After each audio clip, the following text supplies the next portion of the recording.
welcome to Blackfeather Guild. Before we go in and say hi to the cast and get started with the show, I wanted to talk very briefly about viewer actions and a little bit about sponsors. So first off, there's a number of ways that you can actually actively participate in the show through viewer actions. One of the easiest ways to do so is through retweeting the game tweet. You should see that somewhere in chat if it's not in there already. But you just click on that link and hit retweet, and for every 5 retweets that we get on that, it will add a bonus to the cast pool and the game master pool. Now, in most cases, that's going to be an extra d6 that they can add on to any roll.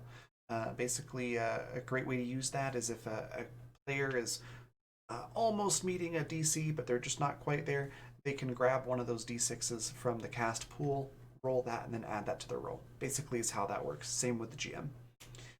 So that's one of the easiest ways that you can participate that way. Another way is through guild coins. That's our Twitch channel points. If you look at the rainbow colored icon, it should have the Blackfeather Guild crest on it. It should be right below your Twitch chat box. If you click on that, it'll show you all the different things that you can get with those. The biggest one being plot points. Now, plot points, you can see an example right over here. They all work pretty much the same way. It's just a matter of how big of an impact they have.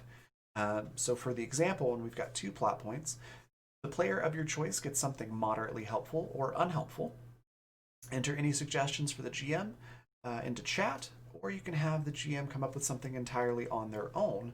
So just choose if you want it to be helpful or unhelpful to the party, and that's kind of how you can use them. You can throw in your own suggestions as well. How those work: 1 plot point is something trivially helpful or unhelpful.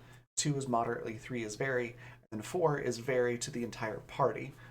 So if you want to do something to help the entire party or really throw a monkey wrench in their plans, 4 plot points will do that.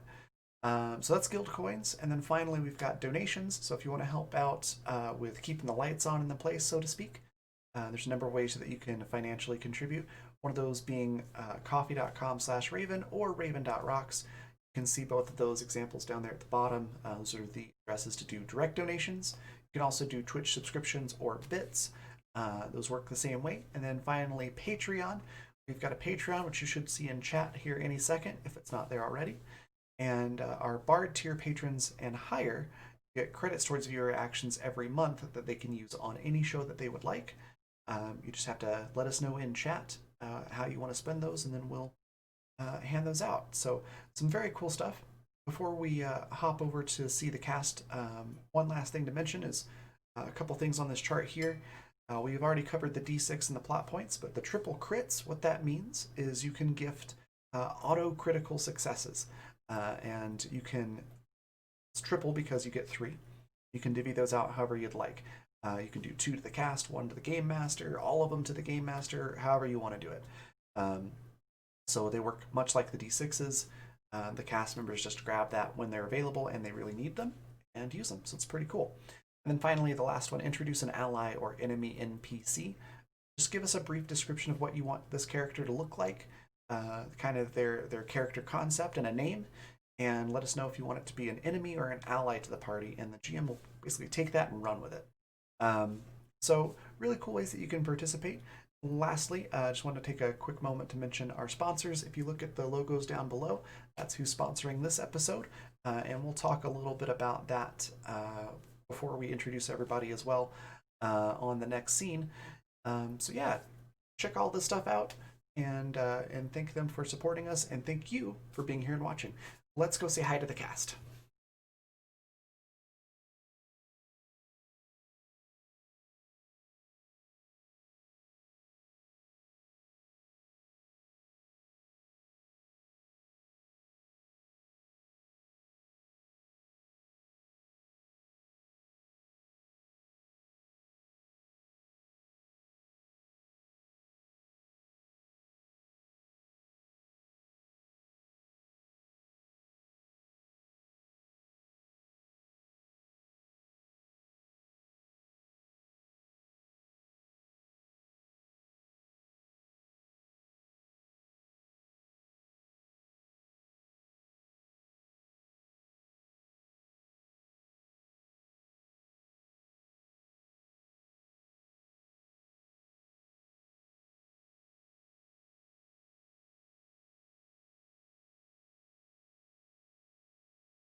Hello, everyone, and welcome back for the season finale of Animus Absentis.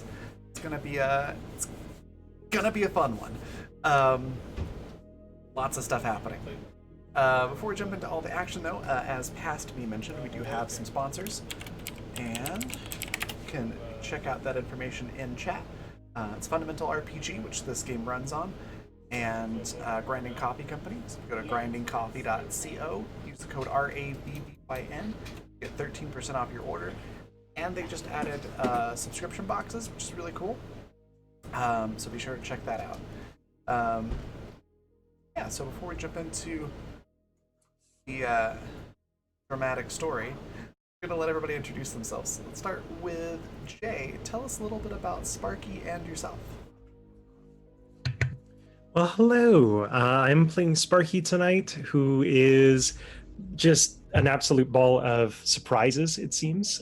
They are very nervous and anxiety-ridden, but also ostensibly sometimes become a badass when they're not worried about it. They constantly wear jumpsuits and they have short pink hair. As for me, we just wrapped up Void Cavalcade on the show, and I will be back next season for Animus Absentis. But other than that, I'm just on Twitter and Twitch at AlienJays. Fantastic. Next, we've got Vanessa. Tell us a little bit about Annie and yourself. Hi, I'm Vanessa. I am primarily a traditional artist. I work in watercolor and pencil sketch, and lately I've been doing more digital art as well. I am 1/3 of the Canadian crew on this cast, which is fantastic. I love it. And tonight, my main personality trait is anxious, as I don't know what's gonna happen. But I play Annie. She is the tall cinnamon bun of the group. She's got pink hair as well, which she keeps usually in some space buns, which I thought was pretty fitting for the setting, so that's what we went with. And her clothing is kind of reminiscent of Two from Dark Matter, so very sleek black clothes. She has a pop of color every now and then, but she has the personality of someone who would wear probably like overalls and a giant sweater with sunflowers all over it. But seeing that's not practical for missions, she sticks to the black clothes. Fantastic. Excuse me. And then next we've got Alex. Tell us a little bit about Guy/Seattle and yourself. Thank you! Muted. I am also, muted. Thank you. Sorry. Also, yeah, no, I'm stocking us up on some D6s, okay? I'm trying to make sure we survive. Hi, I'm Alex. I'm a digital artist. You can find me around on Twitter at Agent Boss. Yeah, I play Guy/Seattle, and he's not exactly enthused about getting his own past back, but he'll fight tooth and nail for this new family and shit. Yeah. Fabulous. Next we've got Riley. Tell us a little bit about Lagu and yourself. So Lagu is a mercenary. They just are 100% like their contracts, their law.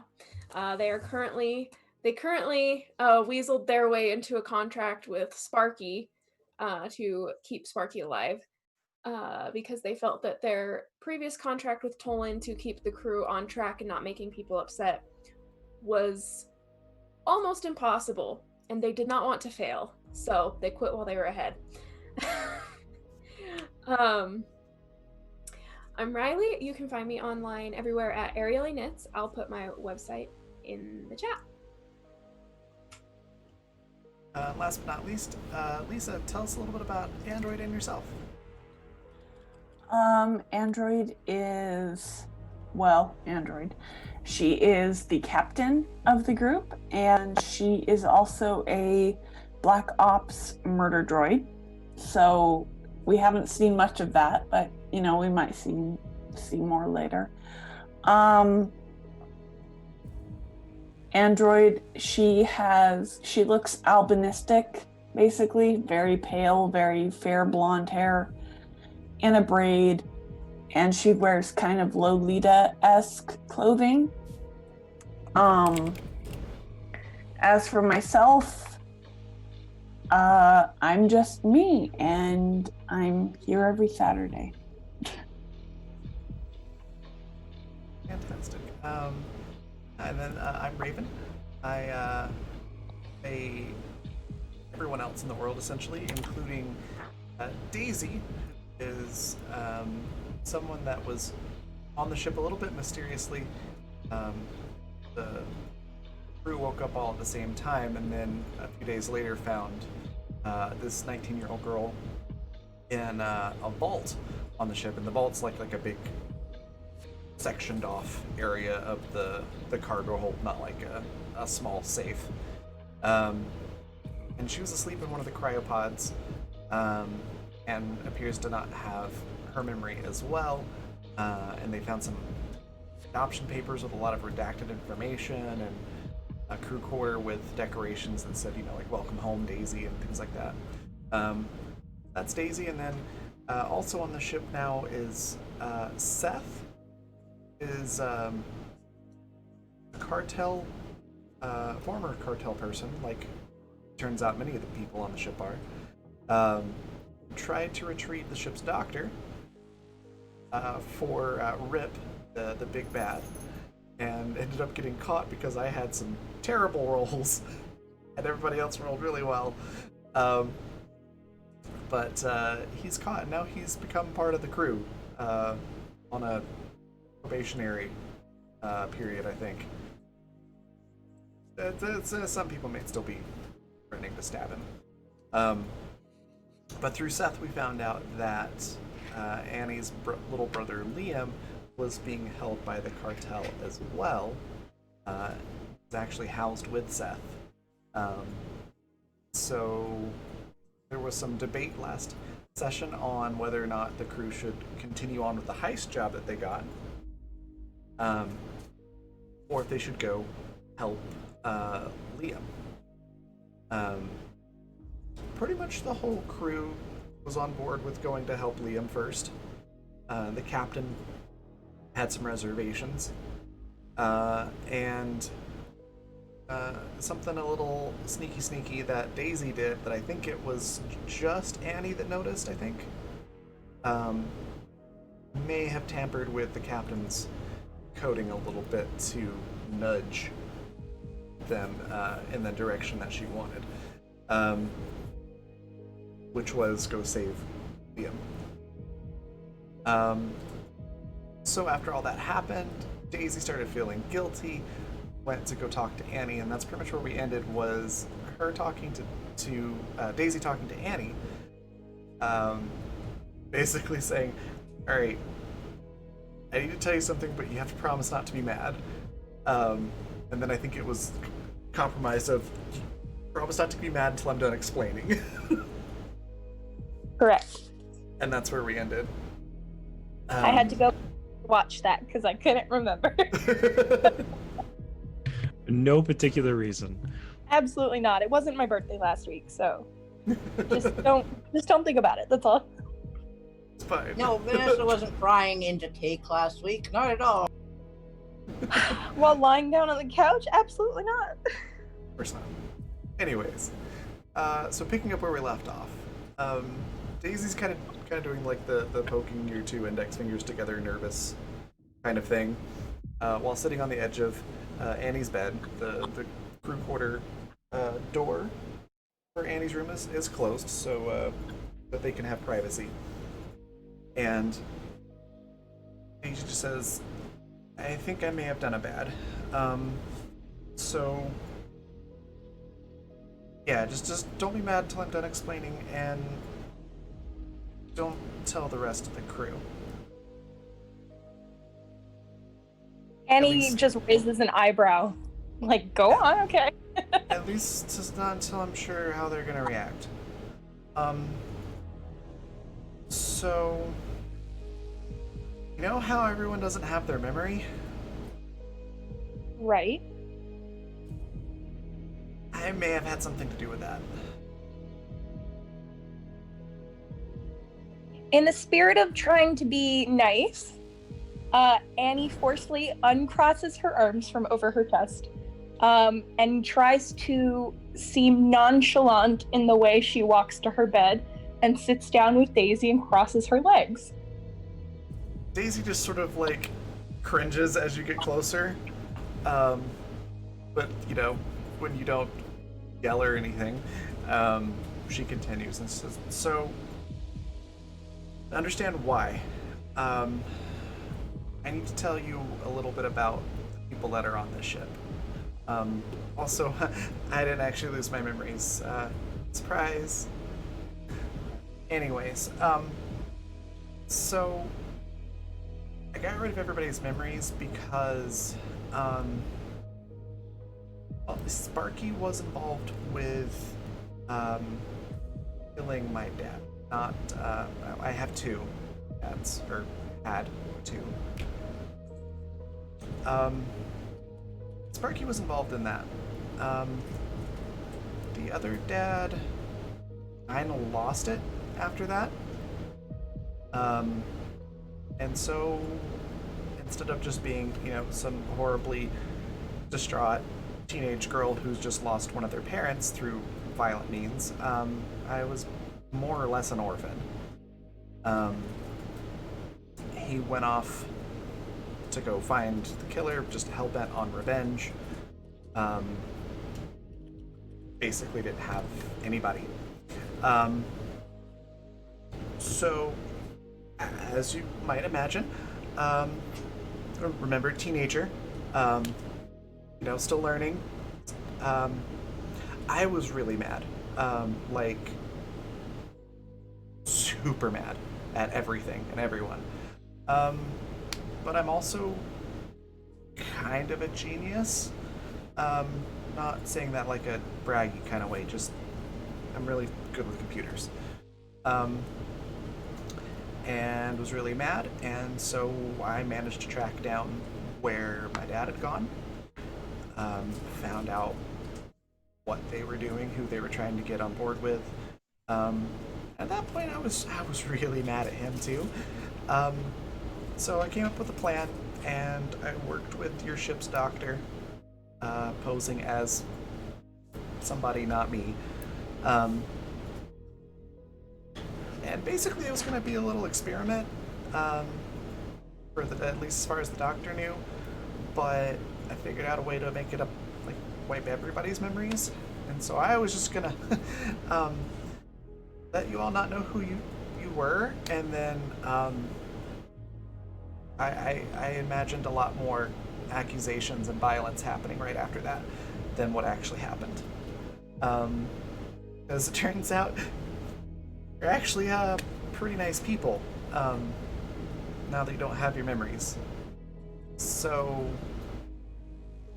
the plan was to get off the ship, as I actually was going to program your android to make things, stir things up so that you all basically killed each other.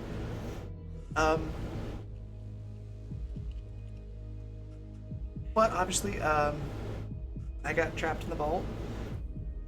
And I mean, not necessarily kill each other. I wanted Spark, or what I thought was Blister. I wanted Blister to die. Like, the rest of you would, I was just, didn't think about it. Anyways, I did that, and then, you know what all happened after that, and, I'm not as angry now. And you're all actually decent people without your memories, and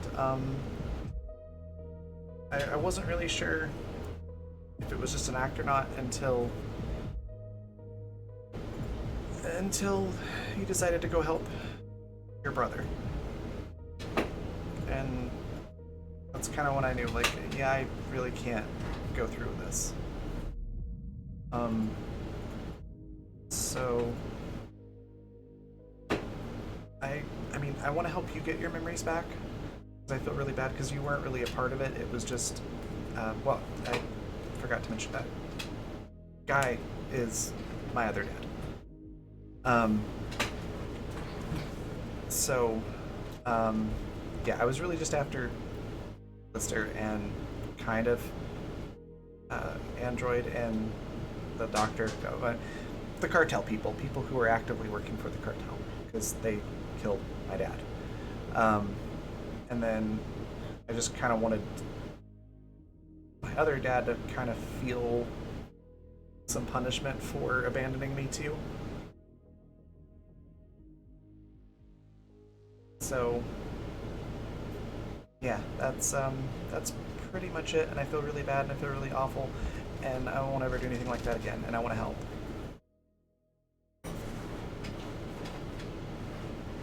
And she just sort of cringes and waits for you to yell at her. Annie stays quiet for a very long time. Like, very long time. So long that, you know, it might make Daisy think maybe she should leave. Like, that long. Yeah, And Daisy, then Daisy go ahead. at some point probably just goes like, please yell at me? Annie looks at her and there's no anger on her face at all, but she looks at Daisy and she goes, well, you know, I suppose just as long as you're feeling better now. No. You're feeling better, right? No. I feel really bad. So what you're telling me is that using this entire crew as collateral damage because you wanted to get back at Sparky doesn't make you feel better? Is that what you're trying to tell me? Pretty much, yeah. I mean, to be fair, you were all really bad guys. That has nothing to do with you, Daisy. You're not God. You don't get to decide who we are or what punishment we deserve.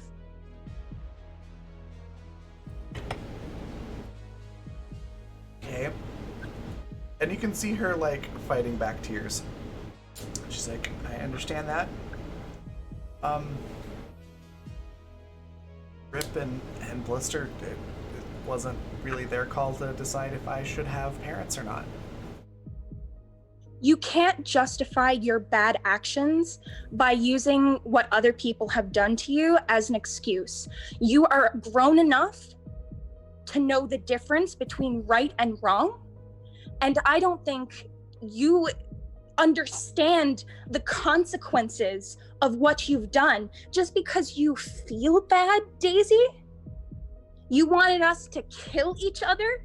It doesn't matter that we turned out to be good people. If you had left, you'd never know the difference.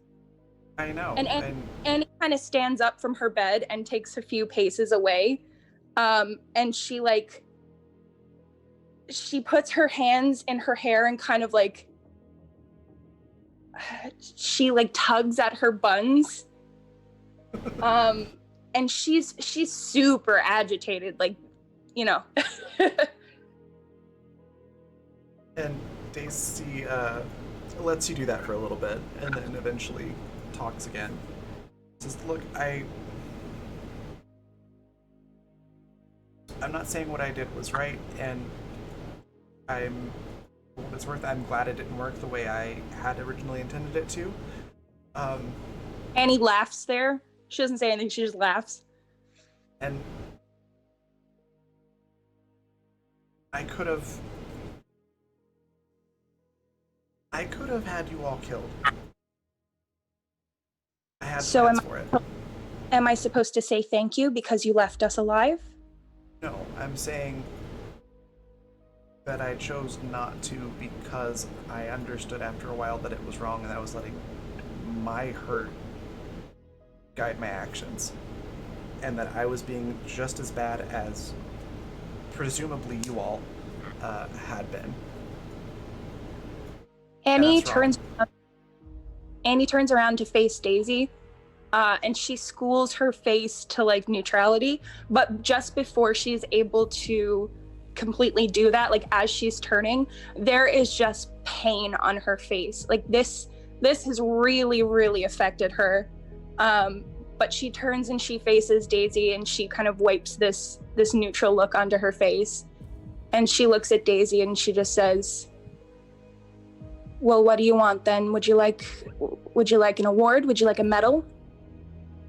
No, I For want right to thing? help you get your brother back and help you get your memories back. And my dad to get his memories back if he wants them.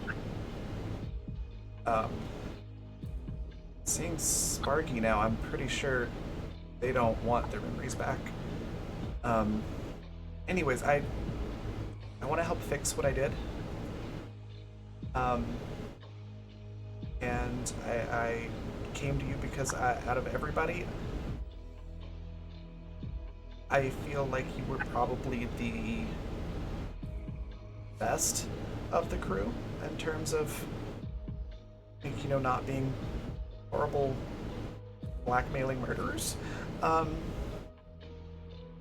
And I feel really bad because I got really close to you and I think of you like family now. That breaks Annie's mask a little bit, and some of that hurt seeps through. And she immediately puts that neutral mask back into place. And she's quiet again for a minute, and it's not nearly as long as it was before.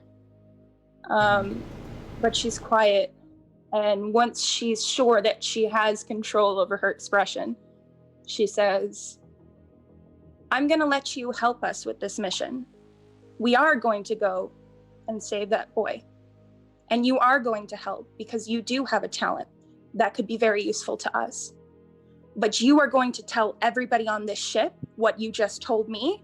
And if the decision is for you to get the fuck out of here, then that's what that decision is. And you're going to respect that. Do you understand me?" She's already starting to cry and everything. But she just nods. She's like, yeah, I came and told you because I wanted to see what would be the best way to tell everyone.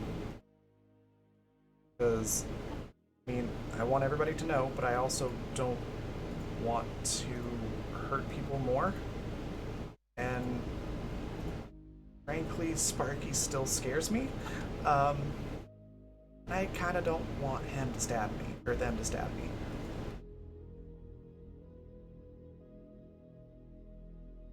I think it's a little late, Daisy, to think of the consequences of your actions and to fear those consequences. So you're going to tell them exactly the same way that you told me up front.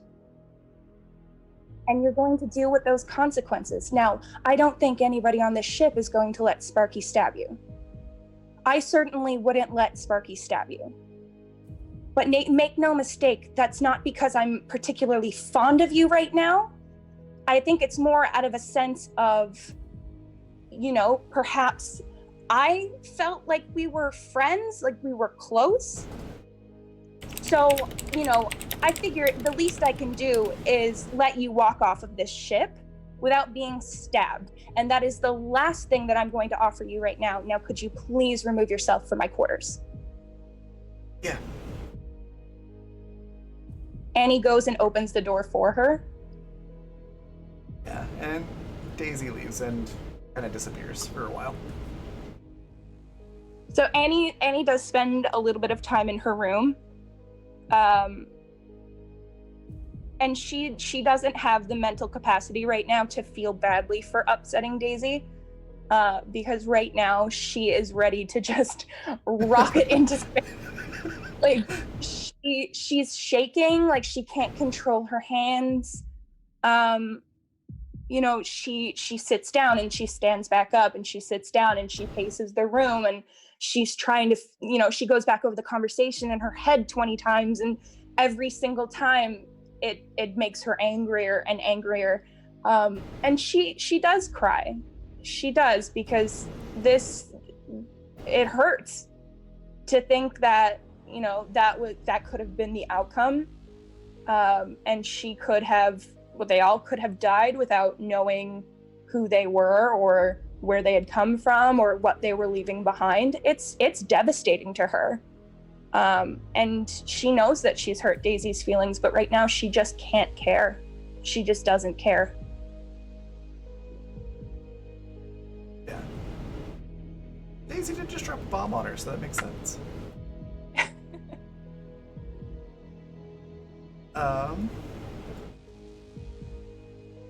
So Daisy's probably gone for about the same amount of time as Annie is processing, because Daisy is also processing.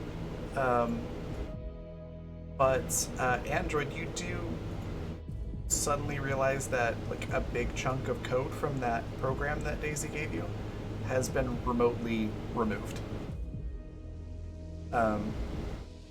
So like you still have the ability to lie and have the human mannerisms and things, but basically all the code that allowed her to influence you is deleted. Do I know that she is the one who did it?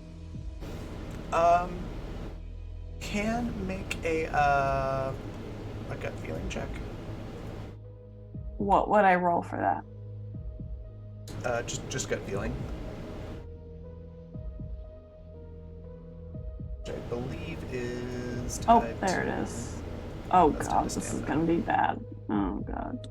You could also potentially do like a tech engineering if you wanted Yay! to like actively pursue investigating it, like try to trace it back. Right. Where's my... Oh, there. But if it you're is. just Okay. trying to know if like you automatically know, it would be gut feeling. Okay, I'm gonna do tech engineering. What did I get? 27. 27. Oops, I forgot to go back. There we go. 27. Yeah, you're able to trace it back to Daisy's tablet, and in the searching, there's like a you sort of find these bits of code left over in every trace, and you're able to put it together that it's an apology. It's like a cryptic encoded Cryptic apology. apology. It just Okay. basically says, "I'm really sorry. I won't do that again." Okay, well, I'm going to track down Daisy. Okay. Let's see. Let's see what Daisy does. Okay. And okay. Let's do a sight or hearing check, but you can also use your like Android chip's computer training with that. Okay, hold on. Basically, you're using the ship to look or listen for Daisy. 24 plus... Oops, computer. 6, so 30. Okay. It's very difficult, but you do locate her in one of the air ducts on the ship. It's one that's sort of Nice. towards where the cargo bay is. Okay, then I'm gonna go track her down. Okay. Because I'm upset. Okay. Do you go into the vents, or just sort of like yell at the vent cover that's closest to where she is? I'm gonna yell at the vent cover. Okay. What do you say? Daisy, come out here immediately. I know you're in there. You hear sniffling and like clearly somebody wiping their nose with like the back of their hand, and the vent cover opens and she pokes her head out, just like, what? Daisy, come out here, please. Hold on. You hear don't, like hands and knees on metal ducts. It takes Yeah, I her feel ya. I feel ya. a little bit, but she eventually pops out of a larger air vent somewhere else, and walks over to you. Very clearly has been crying quite a bit. like to the point that like her eyelashes even have like that sort of like dried salt on them from crying. Oh yeah, that much. The crusties. Yeah, Yeah. I feel you. I've been there. Yeah. um, And she just stands there looking very, very guilty. Daisy, did you do something to my programming? Yeah. I need to tell you a few things. Please tell me. If you know it was me, I'm guessing you saw the apology already, right? I did. However, it was written, and I have been informed by many humans that a verbal apology is more. God, what's the word I want? Meaningful? Thank you. More It's meaningful. just in Android confirms God. Right. God. Daisy nods and just goes, yeah, you know how when you have something really big that you're trying to analyze and you have to process on it for a while? I have never had anything that takes more than 5 seconds to process, no. Well, some computers and androids and things like that have to do that, and I am a organic computer, essentially, and had to process some things. But I was coming to talk to you in person. I was trying to figure out how. So I've already talked to Annie.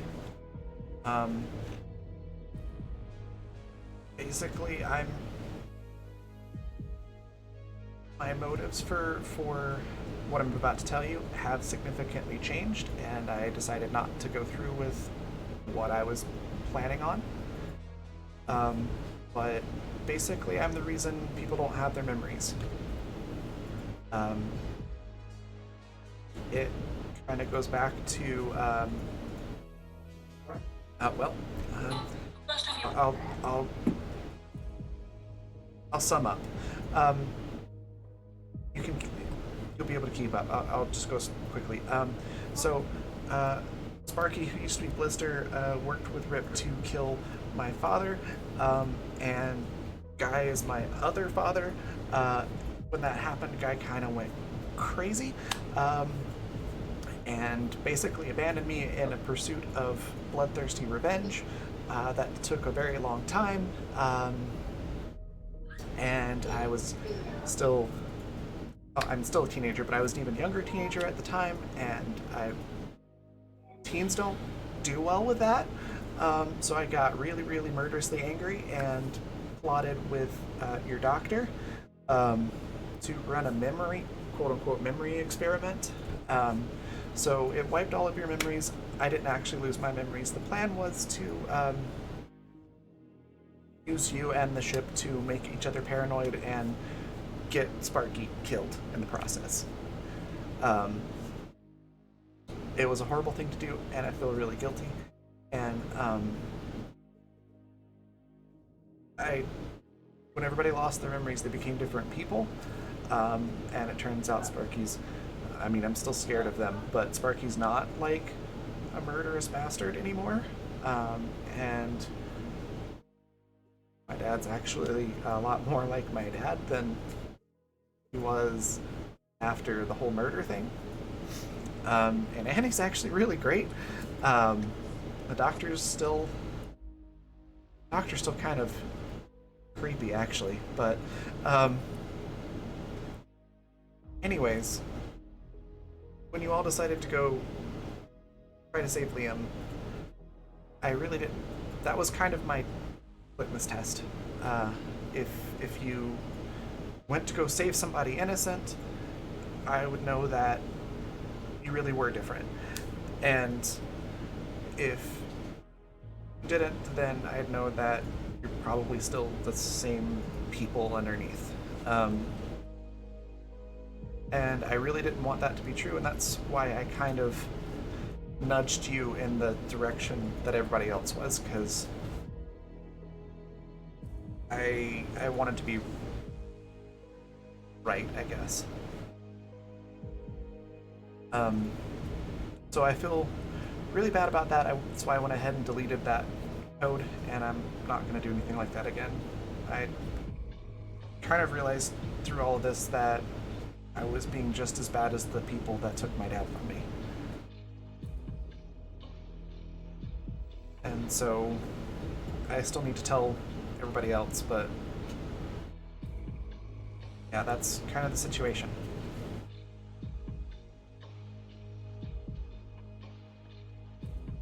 Nudged me. That's what you are calling it? Nudged me?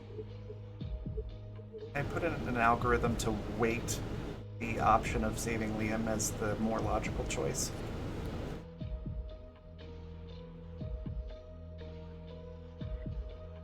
Within my experience and in my knowledge as an android, many people have had drugs put in their drink to nudge them, correct? Yeah, it's a really shitty thing to do.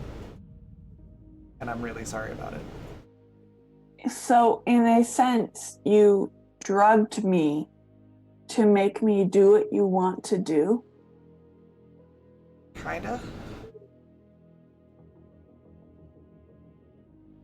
It's a little less clear-cut than that, but yeah, for all intents and purposes, yeah. I do not believe there is any clear cutting or anything. You made me, as an individual, do something I would not normally do. Correct? I didn't, mind control you and force you to make that decision, but I did influence you quite a bit, which is pretty much just as bad. But I still feel like that's an important distinction. So, if I am correct, mind you, I am not a human. You drugged me to make me do what you want to do. Yeah, it was bad.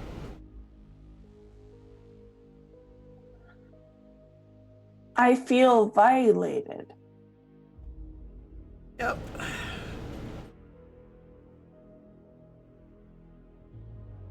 Why should I do what you wish to do? You violated me. I don't have to do whatever it is that I want. Hey. 2 plot points. A chakram with a design of a daisy on it has a use.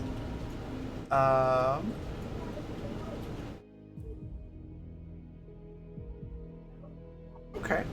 Let me know in chat if you have a specific way you'd like to see that show up. Otherwise, I will consider how to utilize that. But thank you, Michael. And Daisy goes, yeah, I'm not telling you to do anything now. I'm just telling you what happened and that I'm sorry. And I don't blame you if you are super mad at me and don't want me around anymore. You will stay around as you are useful, and we will go and rescue this individual. However, if anybody, including you, tampers with my hard wiring, or soft wiring for that matter, I will murder you. Yeah, no, that's fair.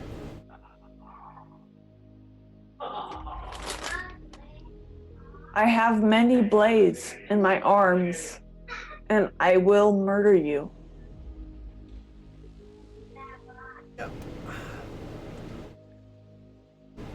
Do not do it again. And Dave's just nodding. Somewhat enthusiastically, I guess you could say. Sort of a sad, devastated, and guilty, and also terrified, enthusiastic nod. It's the I fucked up nod. Yeah. Okay. Oh God, I'm sorry. I fucked up, and I feel more bad about the fact that I did than the fact that I got caught, and I'm also terrified nod. Bitch, you should be. You have disappointed Mom the worst. Yeah. I mean, I would assume that most of our moms in our life didn't literally threaten to kill us. I mean, other than that, oh my gosh, I'll kill you type thing. Hopefully, most of our moms didn't actually threaten to kill us, but On the bright To side, be at least fair, none of our moms are murder bots. Yeah. So with that, Daisy just kind of nods and goes, so, I mean, this probably isn't the best time, but if and when I can earn back everybody's trust, if that happens, I will work really hard to make it so that nobody can do that to you again. But I mean, I know that's gonna come later, but I can. have fix it. you opened up my ports in some way? No. No. Good. The program I gave you, I just added extra code to it. But I can beef up that security in the interest of being useful and feeling really, really horrible for what I did and wanting to help make it up to you. But You I should feel horrible. do. Good. Alright, I'm gonna go, tell the others, I guess. Okay. Do that. Okay. And Daisy goes to the mess hall and calls everybody into the mess hall, including the doctor. How does everyone approach? Wait, sorry, I missed that last part. Sorry, Elle had something to say to me. Oh, no worries. So Where are Daisy's we? in the mess hall, calling everyone to the mess hall. She's clearly been crying, like without a doubt. How does everyone approach the mess hall? The doctor's also been called, though Seth has not. Seth has burned this. Guy Is is Lagu? oblivious to what's about to happen. Yeah, Lagu's brought up as well. So, Seattle's heading there without really thinking about it, though as soon as he sees that Daisy's been crying, he immediately goes into what's wrong, what happened. Also, Rapid should fire note, hand signals. as you enter the mess hall, there is like huge cheese platters on the table. She's set up like this massive spread of various kinds of cheese for everyone. The running theme of this game is cheese. And she's probably even got like a couple of sparkly like My Little Pony style band-aids on a couple of her fingers. Because I imagine her hands are probably shaking quite a bit as she's cutting up this cheese. I'm sorry, sitting there cutting cheese, or in some cases vegetables while crying, is a mood. Yeah. So when Guy comes in, she's she's already on the edge of crying, and she just kind of shakes her head and just kind of signs for you to sit down, and says again signing, just sit down, have some cheese. I'm gonna explain when everyone's here. still looks confused and very worried about her, and somebody sits down. She kind of sighs and goes, "Signs, I fucked up really bad. I'm about to explain." It's like, did you explode a bomb in your face? And she sighs back, "Metaphorically speaking." Well, prepare to get the "I'm disappointed in you" look from the captain. And she sighs back, "Already got it." You sure you don't need a hug or something? I'll let you decide if you want to give one after I explain.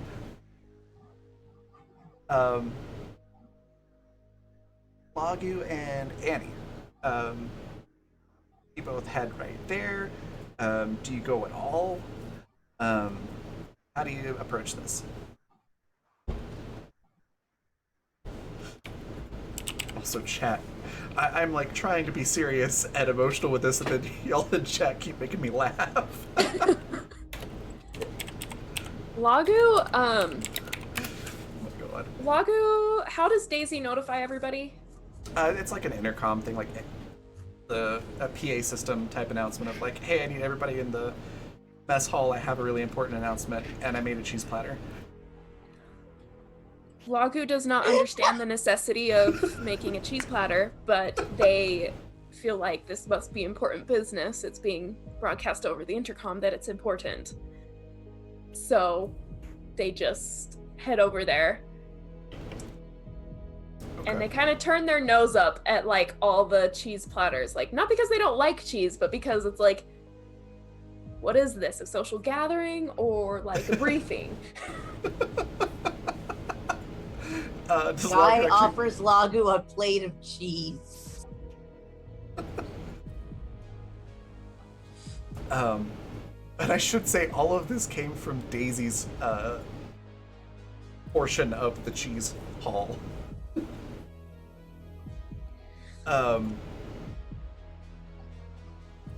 Does Lagu say any of that, or is it more just like a facial expression? She negotiated. No. She negotiated amnesiac father out of part of his cheese collection. Yep. She was still really mad at the time. What is this? I thought this was a briefing, not a I social. have an important announcement to make, and it's really bad news that people aren't going to like, and everything is a little bit easier to take with cheese. So, cheese. What is wrong with your face? I've been crying. I don't understand. Do you not like the cheese? Just sit down, Lagu. I'm gonna explain. Just sit down, please. Thank you. I think I'll go stand in the corner. This Sure. seems a little bit Sure. more personal. Standing in the corner is fine. That's what I'm great. gonna do, because I have a better vantage point. So, And she just like puts a thumbs up, like, great. Just go. Lagu will like head to the corner and like pass Guy and be like, "That's a strange child." She's not wrong about cheese making things easier. And she goes seeing that, just goes, "Yep, that's what my dad used to say." Just like nearly bursts out into tears, but catches herself. Lagu was going to put the cheese platter down, but like at this small hint that there might be drama, they take the cheese with them to snack on. All right. What about Annie? So Annie waits until everybody else is there first. Partly because she's still deciding if she wants to be there. and it's clear that she's kind of reluctant to be there at all. But she comes in last. Her hair, like, there's not a hair out of place. Her makeup is perfect. Like, there's no indication that she's been upset other than the fact that her eyes and her nose are super red. And you know when you have like a really short but violent cry and you get all those little broken blood vessels on your cheeks underneath your eye? That's what she's sporting. But she's done her eyeshadow in like a matching color, so it works. But she's definitely hair red. And oh she my just, god. yeah, she just stands in the doorway and she crosses her arms, and she still has that, just like that void expression on her face. So she's trying her hardest not to show any emotion whatsoever. Okay. Guy's just looking very confused. You of course see the cheese everywhere, and the band-aids on Daisy's finger and everything. It's all pretty obvious. Sparky, so you said in our Zoom chat that Sparky was nonplussed. Did you want to elaborate on that at all? Yeah, Sparky would come in with kind of the most neutral expression they can maintain for most periods of time. Like, they don't look too anxious, they don't look too like uppity about anything. If anything, they just kind of look bored, though it's not clear whether that's a put on or not. It doesn't look normal for Sparky. Okay. Daisy looks at you a little bit nervously, kind of the same way that you look at Daisy most of the time. And it's pretty obvious. Shoes on the other foot now. Yeah, once you're all there and you've had time to get cheese if you want it, she looks at everybody and goes, all right, so I'm going to try to make this as short and to the point as I can. Annie and Android already know. So, and then she kind of goes into the thing. Her actual speech is a little bit longer, but I'm gonna shorten it a little bit here because we've heard it 2 times already. So she goes through the, this was probably like a couple of years ago. I was a very angry teenager. My father had just been murdered. My other father had abandoned me to go revenge pursue the killers. I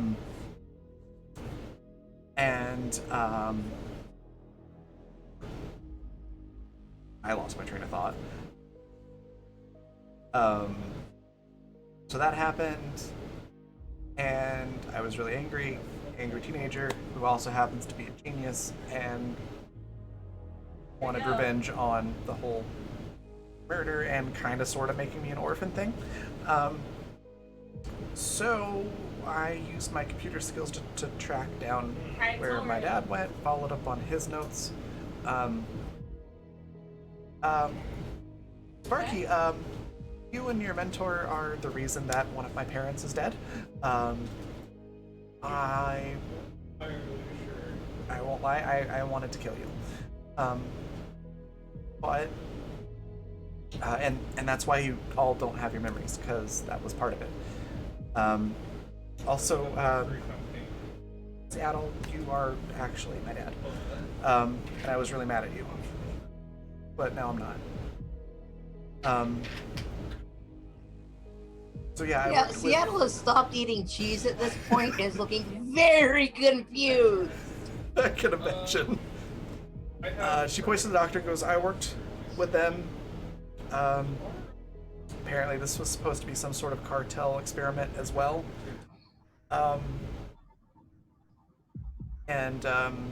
So they took the opportunity to use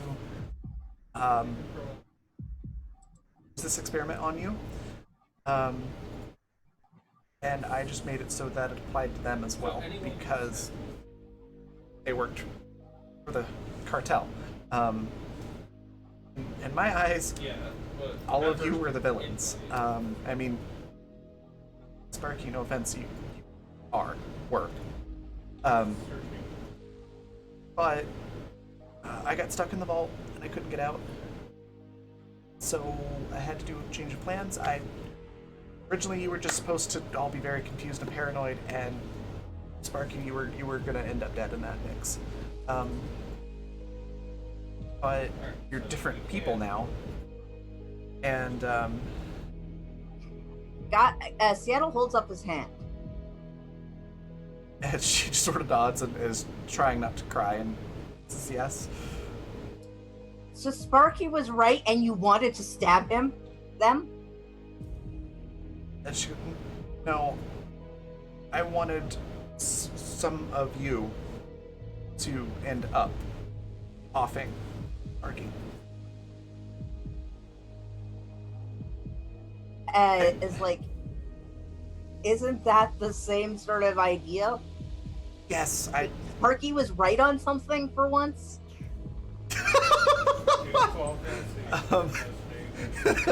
Daisy gets just the tiniest, itty-bittiest little hint of a little smile at the very corner of her mouth, but it doesn't only last for a couple seconds. She As goes, soon as Annie sees Daisy smile, she turns and leaves the mess hall. okay. Just kind of. I wanted Lister dead, but Lister kinda is. And you're Sparky all- made sure of that. And that's a big part of the reason I stopped trying to do what I was doing, and then this whole Liam thing, it was the litmus test. I knew if you went after him to save him, then you were really different people. And if you didn't, then you're just really the same people underneath, and you eventually turn back to those people. No, Eventually, we kill ourselves or get killed. I mean, yeah, probably if you went back to that lifestyle, but I wasn't going to be the one to do it. Anyway, so I did a thing with the captain. I nudged her in that direction because I really wanted you all to make the right choice.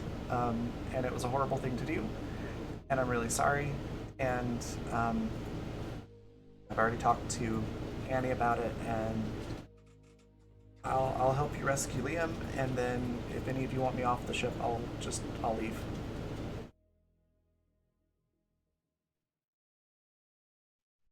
And her apology is very like sincere. It's very obvious that she feels horrible, and she's like crying and everything.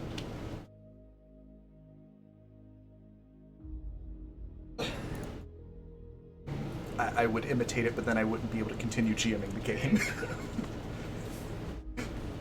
Well, as long as we're Seattle. clearing the air,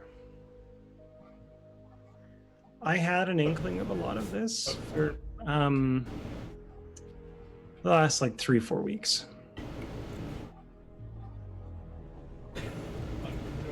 Not the whole Daisy thing, like killing us. That I only suspected she was trying to kill me. But I was pretty sure I was the one that killed Guy's husband. It was Or Blister actually was. It was your mentor, buddy. You were just there to learn, is what I found out. Seattle pulls up a hand. Yeah, no need to raise hands. Gestures between the two of you. Why? Never did find that out. Why, why did Rip have go kill? Yeah, Daisy doesn't know that either. As far as I know, Guy, and this is gonna sound really weird, I think you were part of the royal family. Okay, so bear with me, right? Because like this is what I was doing on the station last time when y'all were following me. I went and I found an info broker, and it turns out that Blister, old me, was responsible or had the murder pinned on them for murdering the royal family. Remember that? Remember when we found that out? And it turns out there was one member of the royal family in hiding. Oh, snap. At this point, Daisy, without thinking, looks at Guy like, what are they talking about? We're royalty? What? Kind of look on her face. Yeah, Seattle's looking really fucking confused. Like, no, when I looked up info on Guy, I was an orphan on Earth. I'm not saying you are royalty, but I'm saying you could be. It kind of fits the bill. Otherwise, old me murdered like the royal family and also your husband for some reason. Just doesn't. I don't know. I mean, if we get Rip, we can always ask him. But I'd really much prefer to just space him. We're not bringing him in as crew. Oh no! God no, not crew. I'm gonna space him. But I mean, if he comes to the ship looking for us, which he probably will, because he seems to be pretty pissed about something. We could always ask him before we chuck him into space. You're going to space somebody without the captain's approval? Sorry, Captain. Can we space Rip? Maybe. Okay. Guy signs, can we let you kill Rip? Maybe. Maybe he's not no. But I think at that point, having said everything that she intended to say, Daisy just sort of like collapses on the floor like against a wall and just cries. And probably does say like, you can yell at me if you want.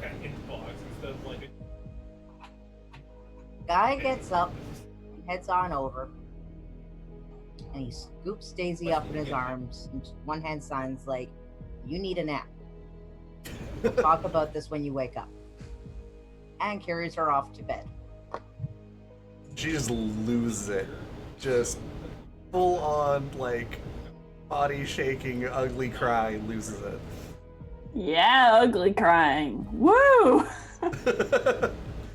And, cries herself to sleep. Seattle's kind of trying to hold it together because now he's real conflicted. Because now more than ever, he does not want to have his previous memories. But he'd like to remember his daughter. Like to remember what was the last part? His daughter. He'd like to remember his daughter. Daughter. He was waiting until he could buy. And yes, he stays with her until she falls asleep and stuff. It doesn't take very long. And then immediately goes to go and hide in a wall and hyperventilate for a while. Fair. Like father, like daughter. Yeah. Yeah, I was wondering. Oh, God, I was like, man, there's too many things that Daisy and Guy are similar on. This is weird. Oh. Yep. I have been dying holding the secret NL season. You monster. You beautiful, beautiful monster. And yet that really was the decision last week, and that's why I was pushing so hard to like go for the save Liam one.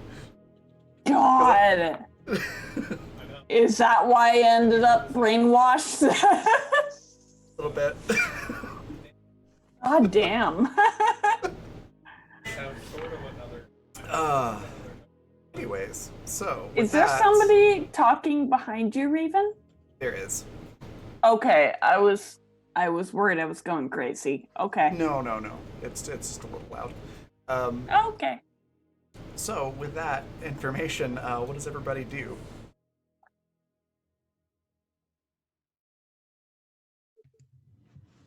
I'm still piloting the ship towards Liam, I guess.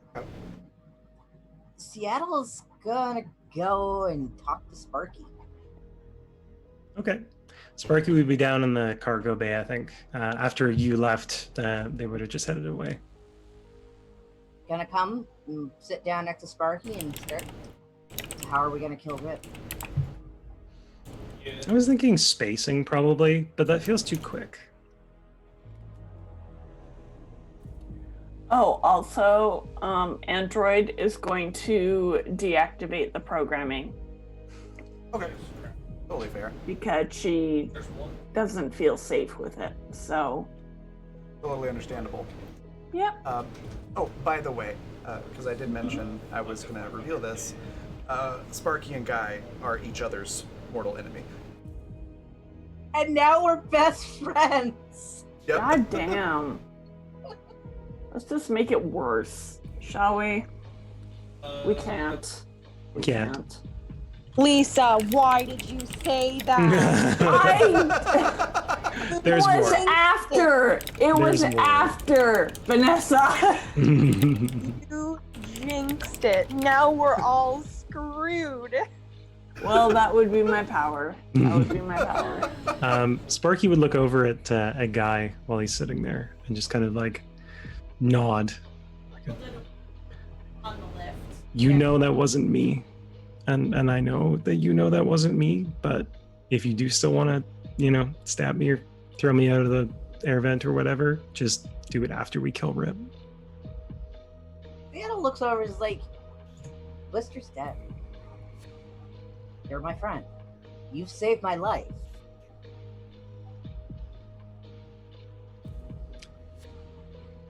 I guess I kind of did. Please don't make any more Besides- bombs. I've been reading books. Why did you get books on making? Don't read books about making bombs. You literally just got a daughter. Don't do this. Y'all are a mess. It's like I've been learning. I think I know what I did wrong last time. Was it blow yourself up? Seattle Space Needle. Both of them are just gonna start giggling. It's not every day you can laugh with the person who, in their past life, murdered your husband. Yeah. To be fair, Rip did the murdering. I mean, to be fair. Sparky was just along for the ride. As far as we know.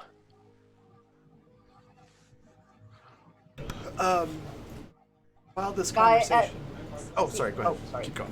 Seattle's I also thought you were done. I don't think I want to go back to being who has been described to me. I don't know I want those memories. I get that. There's a reason I got off my toe and threw a bunch of money at black market, dealer. I get it. But I don't remember. It's not fair to Daisy too, is it? I mean, no, but like she's... Listen, you don't really get a chance at a clean start very often. And I get that you want to have known your daughter, but at the risk of knowing who you were before, I'd say just let Guy die.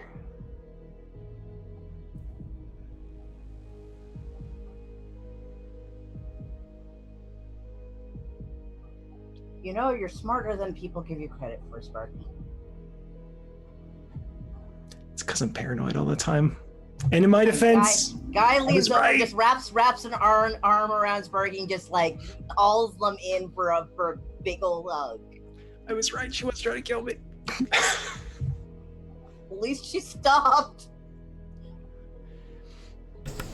As long as she stops being a shit, she's fine by me. She's my daughter. Do you expect her to really stop being a shit? Okay, that's fair. I can do that. Also, now I can brag that my daughter's a genius. That's true. Also, mechanic stuff for the game. The mortal enemy is now Rip. If you still have that challenge, Rip's now the mortal enemy. And Wow. do. All of us, all three of us have just zoom. Yeah. Does it? Pretty much. Sorry, one sec. Sorry about that. So while that conversation is happening, Lagu is trying to do a thing. So Lagu, why don't you describe how you attempt this, and then, given that role, I will tell you what happens after. So, I was concerned after that odd confession. And it is my job to keep Sparky safe, so I needed to make sure that Daisy was actually asleep and not a threat. So I crawled through the vents, but I am a little bit too large for that. And I got a little bit stuck in the vent right by Daisy's room.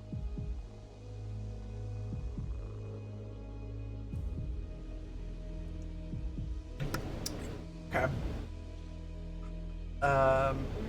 As you try to do that, Is your ass just sticking out the hallway? yeah, it's more like if you're trying to put it in her shoe. She still has them on, and roll dodge. Okay. So, I might have been a little bit too loud at those vents when I wanted to put a tracker in her shoe.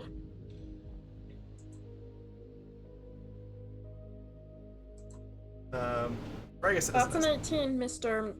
It's mysterious voice in my head. So, actually, I just realized it doesn't have to be dodge, I guess. Could be any other defense, but let's see what the attack rolls. Okay, it doesn't matter. You very easily get out of the way, but as soon as you try to do that, there's a combat boot clad foot that tries to kick you in the face, and she sort of leaps up in the bed. It just goes, "The fuck are you doing? Why are you in here?" Well, if you must know, I was putting a tracker in your shoe to make sure you do not kill Sparky. And But then if you want to be weird about it, she grabs her head because she's been sobbing, and jumping up quickly out of bed after that is headache inducing. So she grabs her head. She's like, "Ugh." Okay, I'm still in guilty. I feel really bad about everything mode, so I'm gonna let this slide. But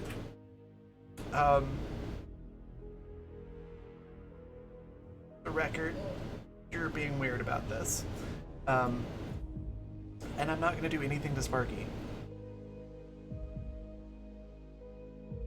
okay. But have my eye on you. And Lagu's gonna like back up towards the door. Is the door locked? Did Guy lock the door? Yep, Seattle made sure it was locked so she was undisturbed. So Lagu is going to try to make a smooth exit, but gets stuck because the door's locked.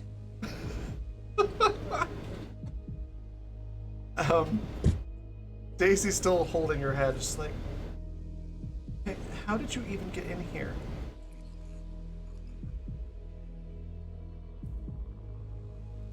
I came through the vents. They're a little bit small. I'm gonna have to fix that later. You gonna make them bigger for me, yeah?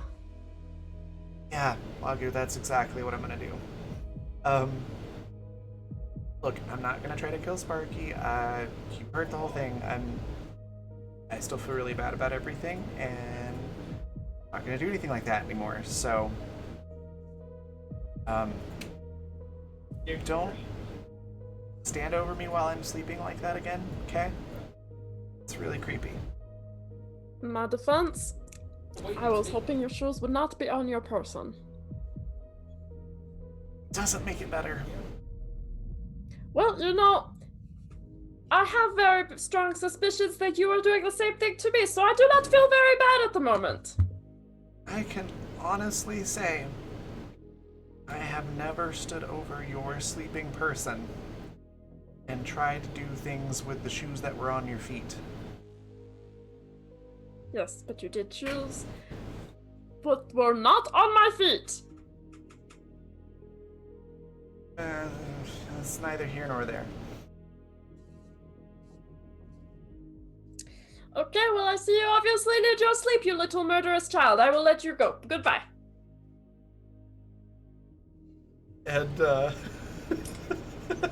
Mistress of Deflection, yeah.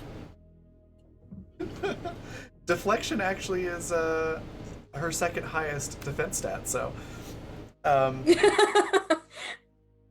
yeah, she just, like, pushes the lock button on the door so that you can get out.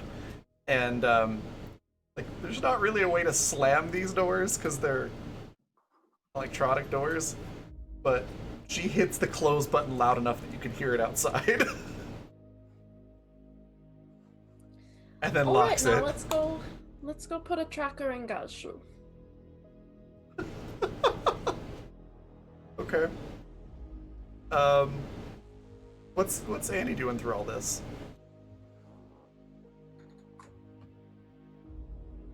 Sorry, I had a mouthful of noodles. Annie probably would have went first to her own room, but not being able to be cooped up like that any longer, it's probably taken the lap around the ship, preferably in a spot where there's not usually very much traffic. Okay. I mean, it's not a huge ship, but I have a feeling the exercise room doesn't get used a whole lot.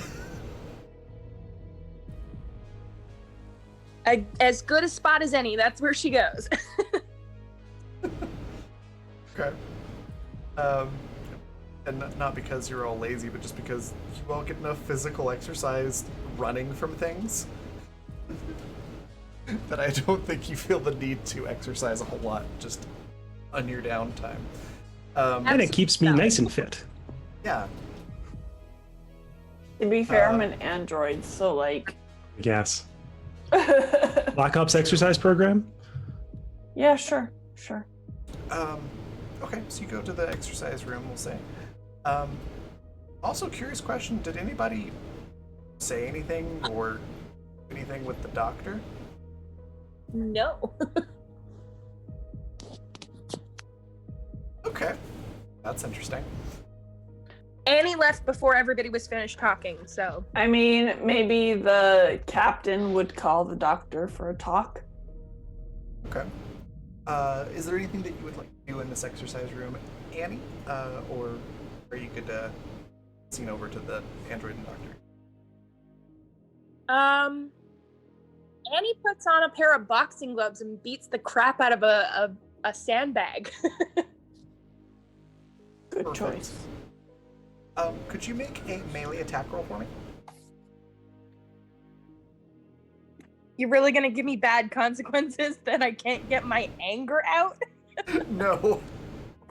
I'm just curious to see if something happens. It's not anything bad. How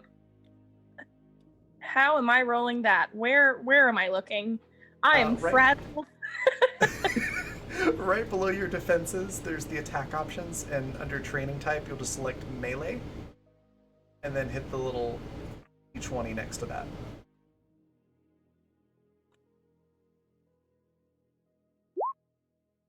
Okay. So 10. So yeah, you work out your aggression on the sandbag. I was gonna see if you rolled really high, you might actually break the sandbag. Gotcha. But no, it's just the normal workout. Alright then, if the android calls doctor to the bridge, They'll show up relatively quickly.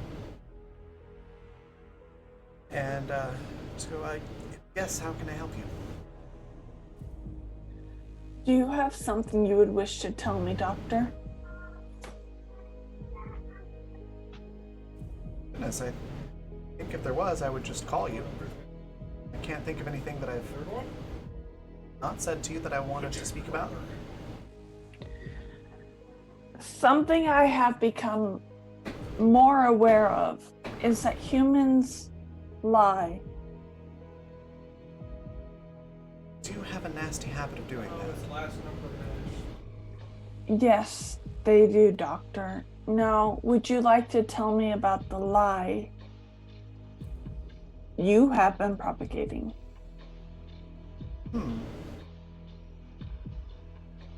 Afraid I'm not sure what you're talking about. Doctor, I suppose there's every possibility that a past me that's some sort of lie.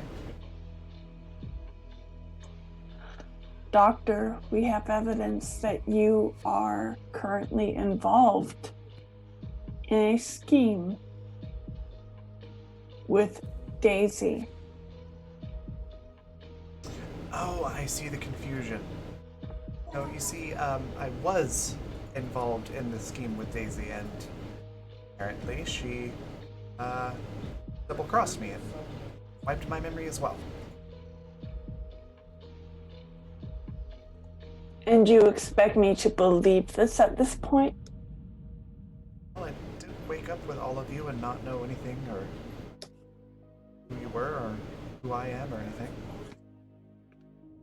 I mean, any scheme can happen with all sorts of points, even if you have, quote unquote, lost your memory.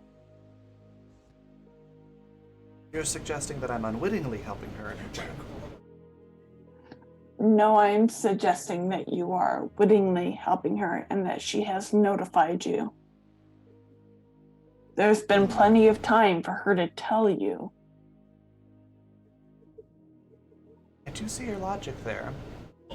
Though, if we were working together, it hardly seems like we'd both show up for a big confession.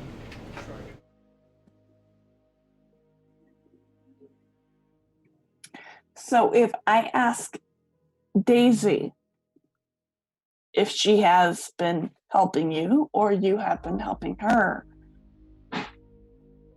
am I to believe her or am I to believe you? Well, I suppose that depends on if we say the same thing or not. I doubt you will.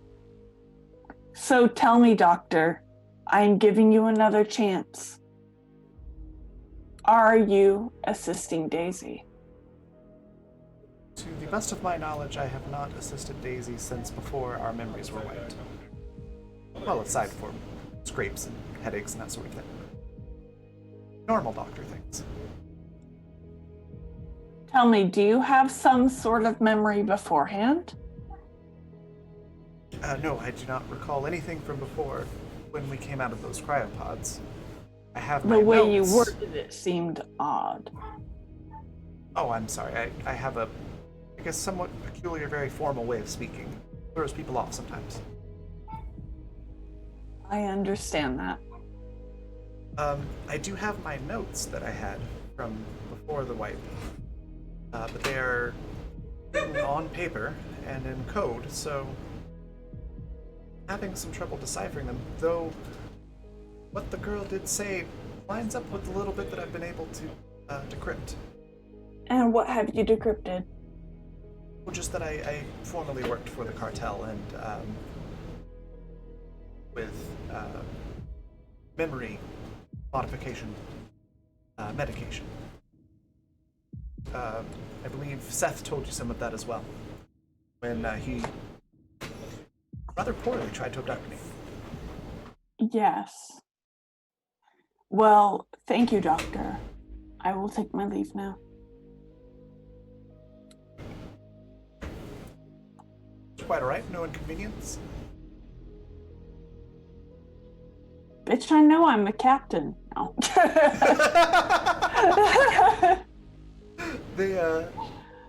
They start to head back to the infirmary, but before they exit the bridge, they do stop and turn around and say,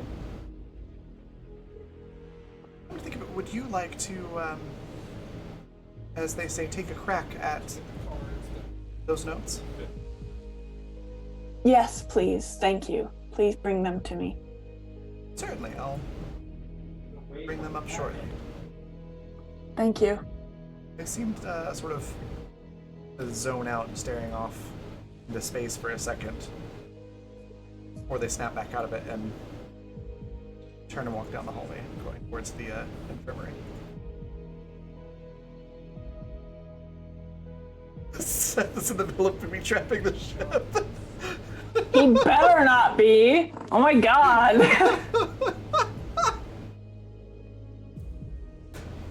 Kiddo, just don't let it blow up in your face. Oh goodness. Yeah, I'm not going to be there to help. No, I know you're not. So, with that, does anybody go looking for Seth? Now that you have this realization, like, wait a minute, where do we leave Seth? Yeah, Annie will go looking for Seth. Yes, you will. Right then. Tell me everything about my brother. This is time for that, Raven. You find Seth in the cargo bay, basically looking for stuff to do, trying to make himself useful. And so he's got like 2 crates of just supplies that he's completely dumped out on the floor and has been organizing things into piles and taking inventory.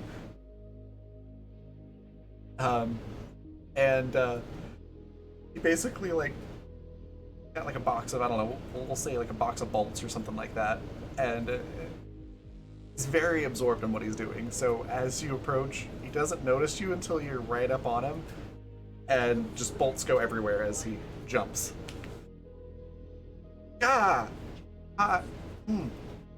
Hi? Hi. There. What on earth are you doing? Oh, inventory. It's good to be organized, and I'm really trying to be useful. Annie moves further into the room away from Seth, because she has not forgotten that not too long ago, Seth held a gun straight to the middle of her face and threatened to shoot her. So that is clearly reflected in the set of her shoulders and her facial expression. She does not trust this boy. So she just watches him pick up the bolts that scattered, and she doesn't say much. Okay. He frantically grabs all of the bolts up and tries to organize them, and kind of keeps doing what he's doing, but like every few seconds looks back up at you and is like,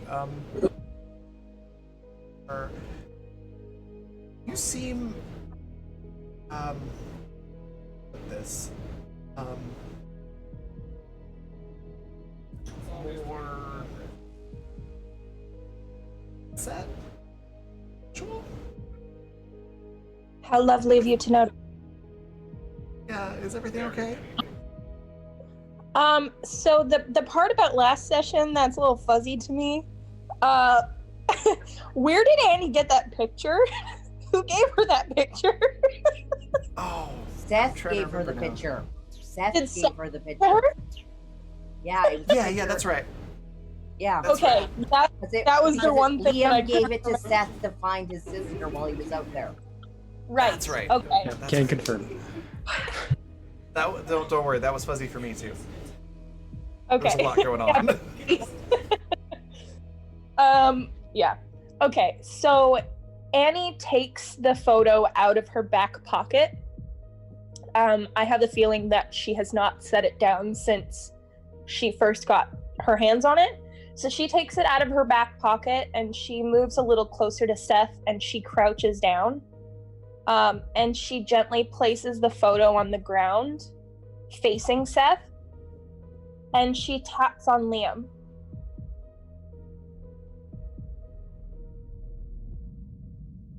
She doesn't say anything, she just taps on his photo. That's and he looks really uncomfortable. Like the closer you get, the more uncomfortable he is. But yep, that's Liam. Annie takes a moment to really look Seth in the face, like she's looking for something. He looks ridiculously uncomfortable, but he holds your gaze, like he doesn't break eye contact. You know, you look ridiculously uncomfortable for someone who held a gun in my face. I kind of feel like I'm exactly the right amount of uncomfortable for somebody that held a gun in your face, and now upset, and we're in here alone, and you're this whole thing. After a second, Annie shifts her crouch so that she can ease herself down into a sitting position, so that she's sitting across from Seth. And now that she's sitting, she's leaning back so she's not so in his face. But she taps on the photo of Liam again, and her voice is softer, and she says, "Tell me about him." Kind of relaxes a little bit. Oh. Whew. Yeah, I can tell you about him. So I kind of mentioned how we ended up being roommates, basically. But let me tell you a little about his personality, I guess. I think that's a good spot to take a break. So we're gonna take a 10-minute break, and when we come back, we'll hear about Liam and the rest of the aftermath of what Daisy just revealed to everybody. So yeah, go stretch your legs, bio, grab something to drink, all that good stuff, and we'll see you in about 10 minutes.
All right, we are back. So, Annie was asking about Liam and what Liam's like. Yes. And yeah, so Seth says, "Oh, right. You don't remember. Right. So yeah, I can tell you.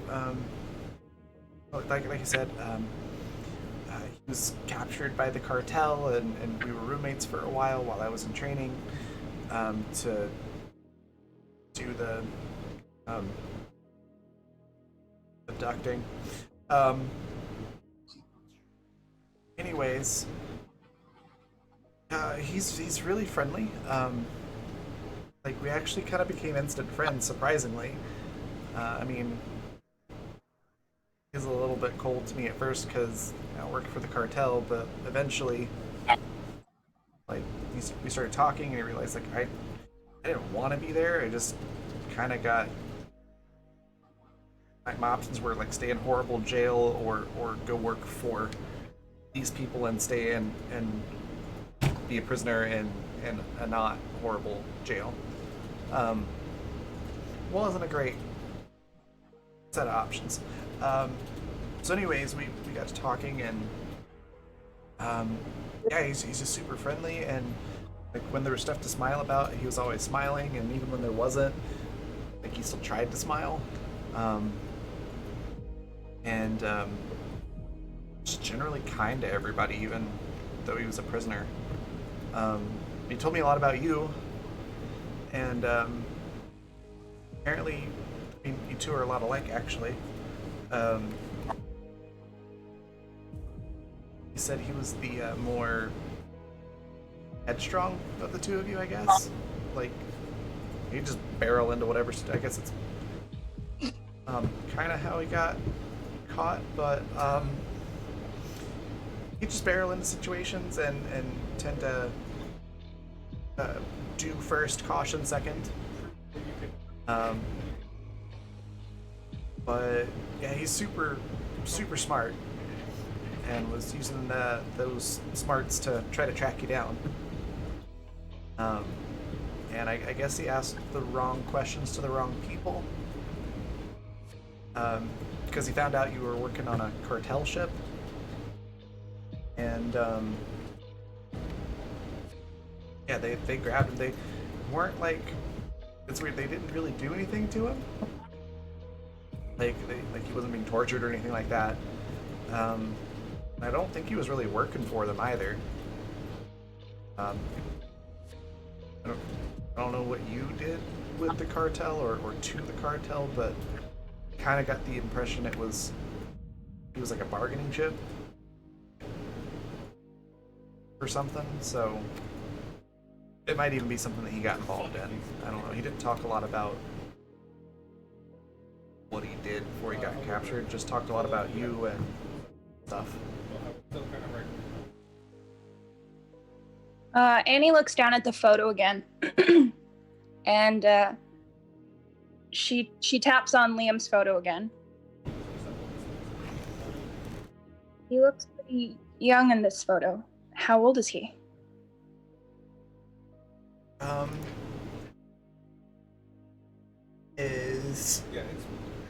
old did we say he is? 17? 17. Okay. It's like we tossed around a bunch of numbers and I can't remember which one it was now. Yes. Yeah, he's 17 now. Do you know how long it's been since I've seen him? I mentioned he was about 12 the last time he saw you. So I guess that's not my strongest subject. 5? Annie picks up the picture again, and she just looks at it for a really long minute. And it still bugs her a little bit that she can't remember anything other than this feeling that she should remember something.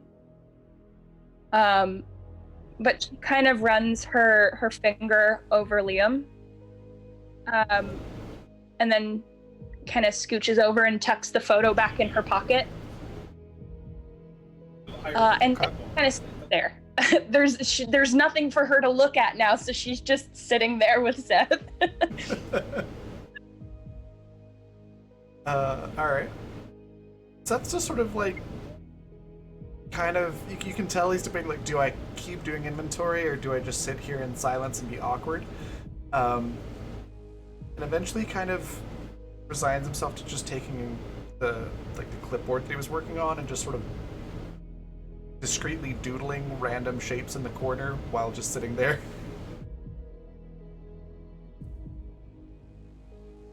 It seems like the longer that Annie sits there, the less like anxious or awkward energy that comes off of her. Like, it's almost as if being next to Seth puts her a little more at ease, despite how she feels about him personally, just because he's the closest that she is to her brother now.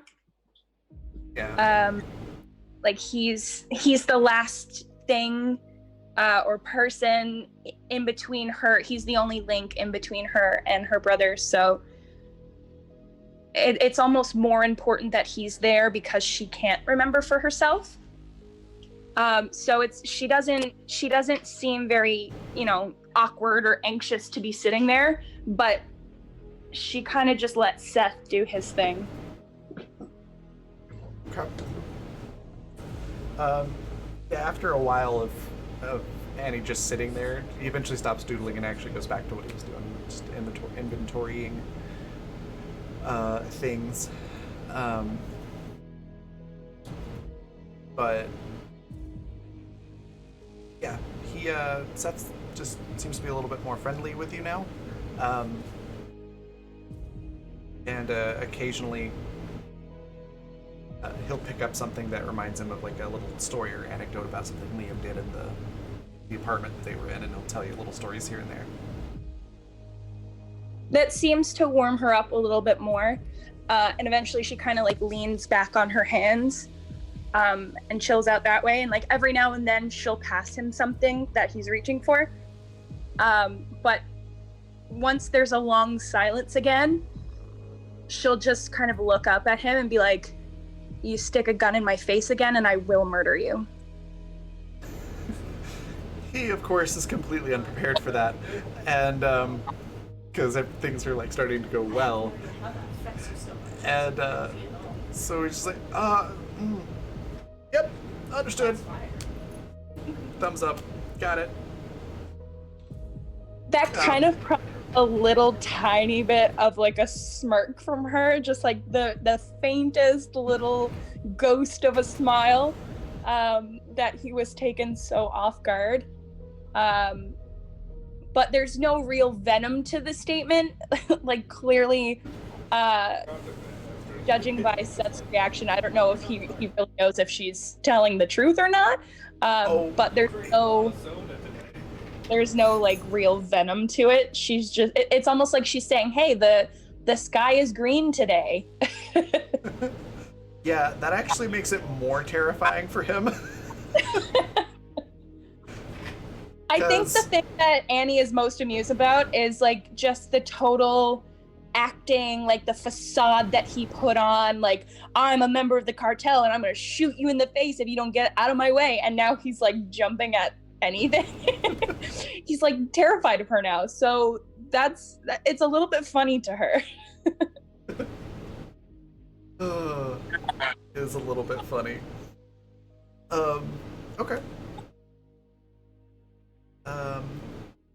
Hopping back over to everybody else on the ship, is there anything anybody would like to do before the next day?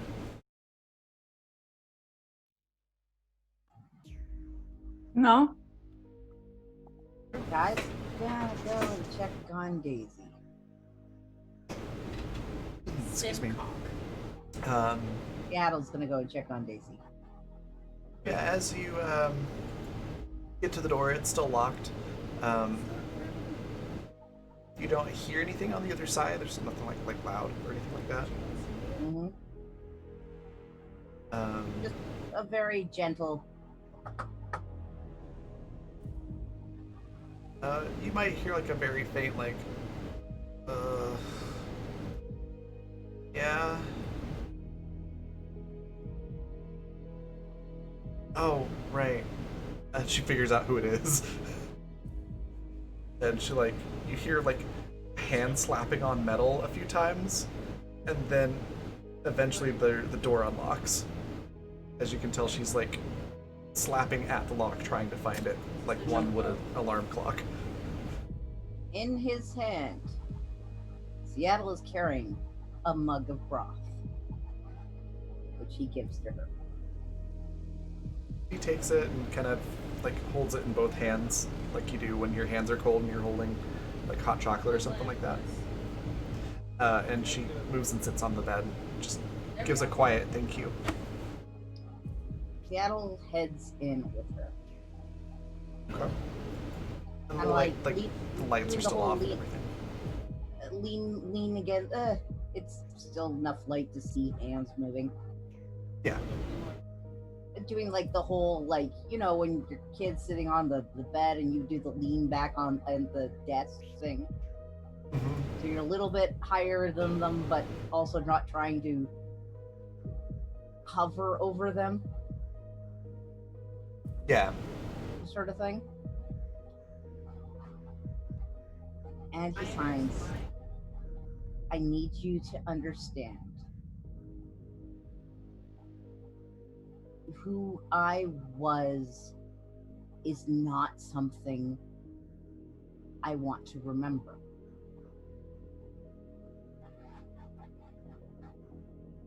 Sort of gives a little nod as she's like holding the mug close to her face. The only thing I wish I could remember right now is you being my daughter. And she clearly is about to cry again, but manages to hold her composure. She sort of just gets out a nod, and that's about all she can really do for the moment. So hello, my name is Seattle. May I adopt you? And at this point, she does start crying, but she has a little bit of a smile too, and she just nods again.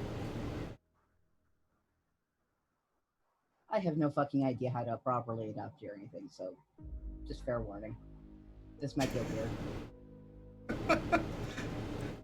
She holds the broth with one hand and manages to almost like a signed shorthand with just one hand, with the free hand, and goes, I'm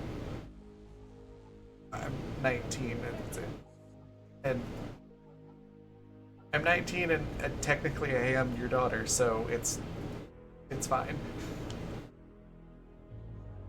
On that note, are you biologically my daughter? I was actually going to ask you how you would like to have that work out. It could be, or she could be somebody else's kid that was orphaned and you know what? adopted her. No. She is biologically, they're both of their daughters. They just had a surrogate. Perfect. That's where I was leaning, but I wanted to give you the option since it's No, it's like, this your guy's like, character.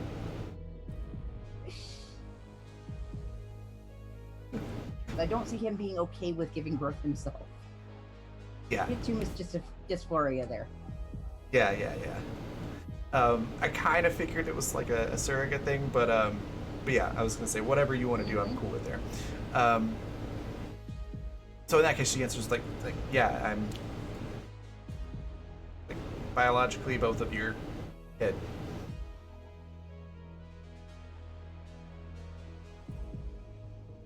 She kind of chuckles for a second and signs, where do you think I got some of these crazy tendencies?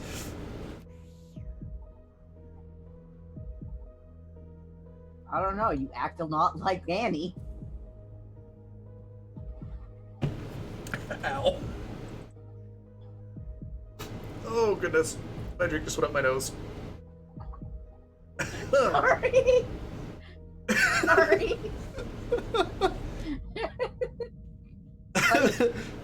guys, like, in case you hadn't noticed, I'm an old man. Don't all girls your age act like that? And she's just like, oh my god, kind of laughs a little bit and has the, the teen going, ugh, at their parrot kind of expression. Goes, no,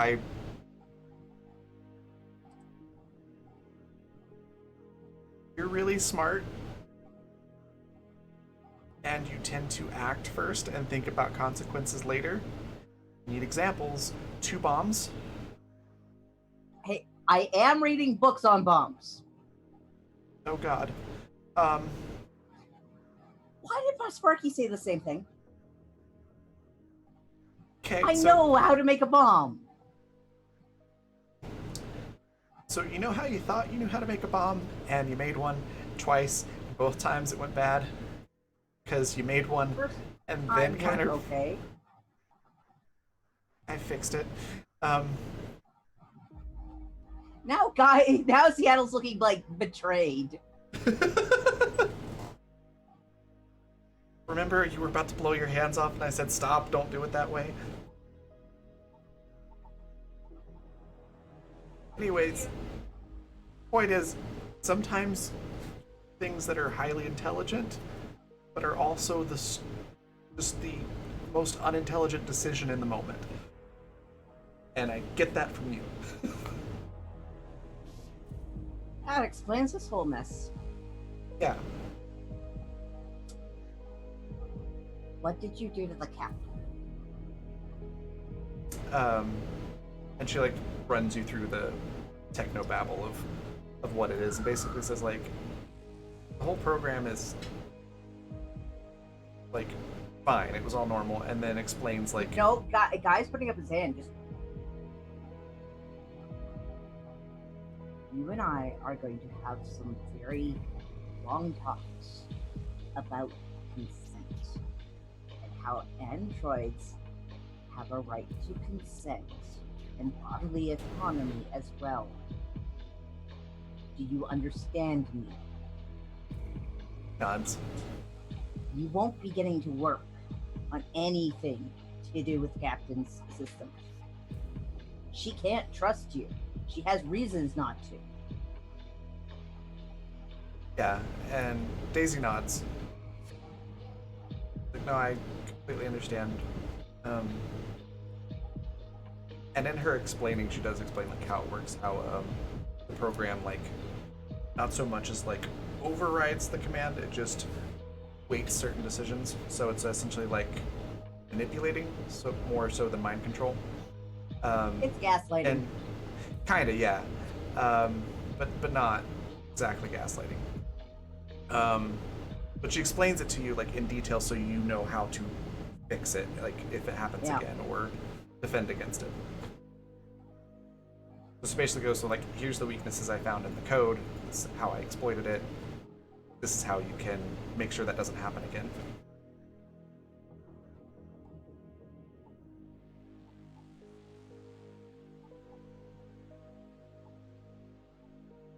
The way you reacted to the Llamacorn, was it like that when he was... She just shudders and then nods before you even finish the question. Seattle can't even finish the question.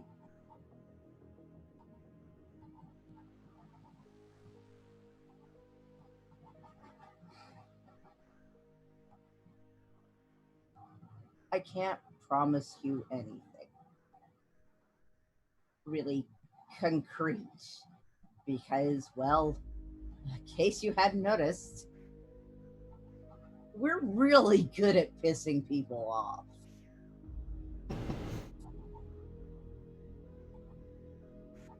But I want to be there for you. I want to have you be a part of my life. She signs back that she'd like that, and that she'd like to stay on the ship. If everybody can get past Not my choice. That's the captain's choice. She says, actually, it's everybody's choice. The captain says, anybody wants me off, then I'm off. But if you're all okay with me staying, then I stay. I'd prefer to stay.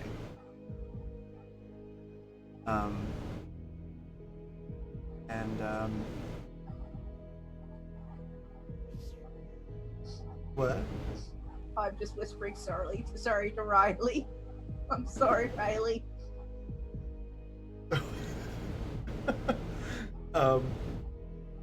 Yeah, and just, I mean, clearly we've all done some bad stuff, but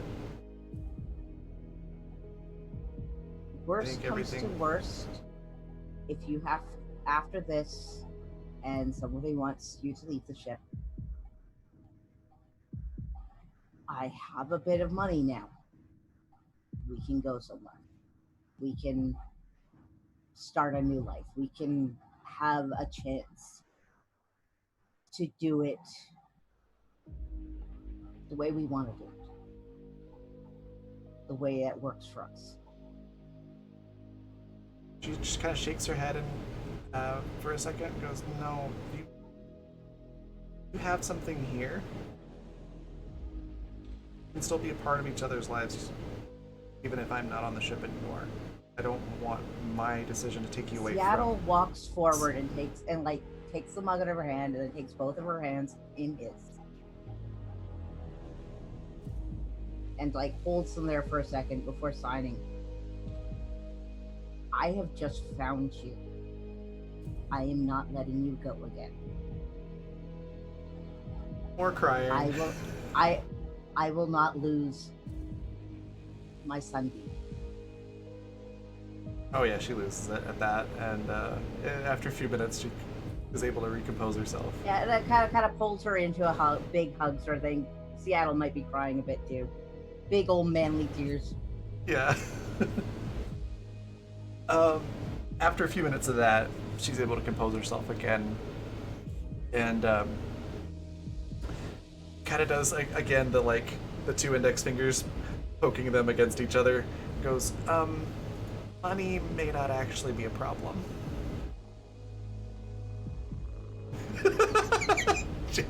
Jay over there, I knew it. What did you do?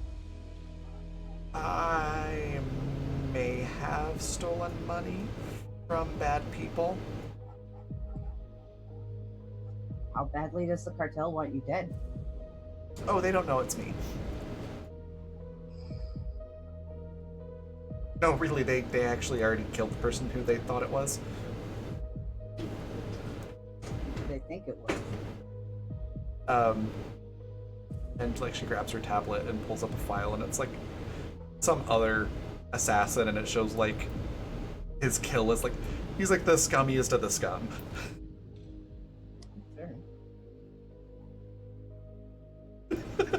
Daisy, you're not doing a great job of hurting Josh right now. But I mean, I stole it from bad people, and worse than blister type people, rip level people. Please stop stealing. Unless we're being paid for it. Technically, I did get paid for it. You don't get to be your own client. That just results in bad paperwork.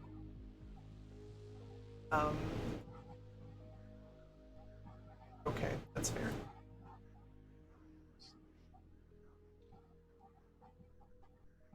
Guy takes a big, deep old breath and just feels like,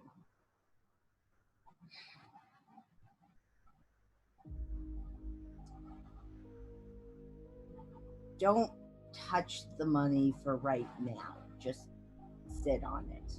But know that if and when push comes to shove, I will be there with you. This gives you a smile and says thanks and gives you a hug. Big ol' hug back. And Seattle's like, now I gotta go finish reading that book. Just gonna wait. And like, you can tell that her real motivation is like, I don't want you to blow yourself up. But the way she frames it is, maybe that would be a good father-daughter bonding activity we could do together. Alright. Just meet you in the walls. Okay. And as you're about to leave, she does stop you for a second and says, just a thought. What if I hired the crew? Would that make them less mad at me? Depends on what you're hiring them to do, and I'm pretty sure you broke Annie's heart. That might take a little bit more than that.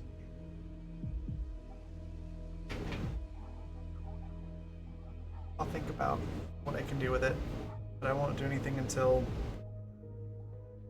talk. Focus right now on helping us get Liam. Annie needs this. She just nods. Yeah, she just nods. I'm sorry, I just read Riley's comments. Yes, hire Lagu. Sorry, Barky, hire payer. Lagu will do anything for money. And then Daisy hires Lagu and says, make them want to be my friend.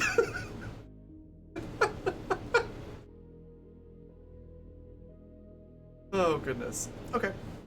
So the next day rolls around. And you come across the planet where Liam is. And Android can see that the planet's pretty heavily defended. There's like some fighter ships that are in orbit. And you realize it's going to be kind of difficult to get Liam out of there without a really good plan and possibly some supplies.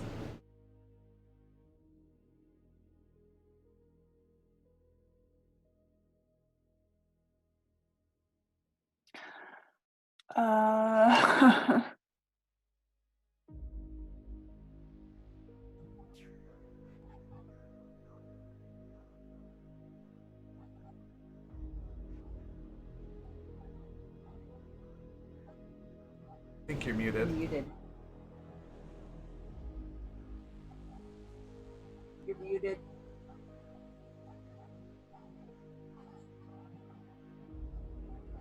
Sorry, thought I unclicked that. Weird. There we go. So I pretty much like scanned the planet, for lack of a better term. Okay. As you scan the planet, two of those fighters kind of come out and sort of escort your ship. So they're like one on either side.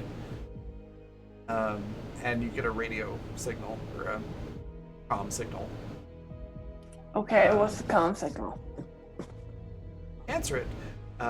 Then they say, you've entered restricted space. We need to know why you're scanning the surface down below.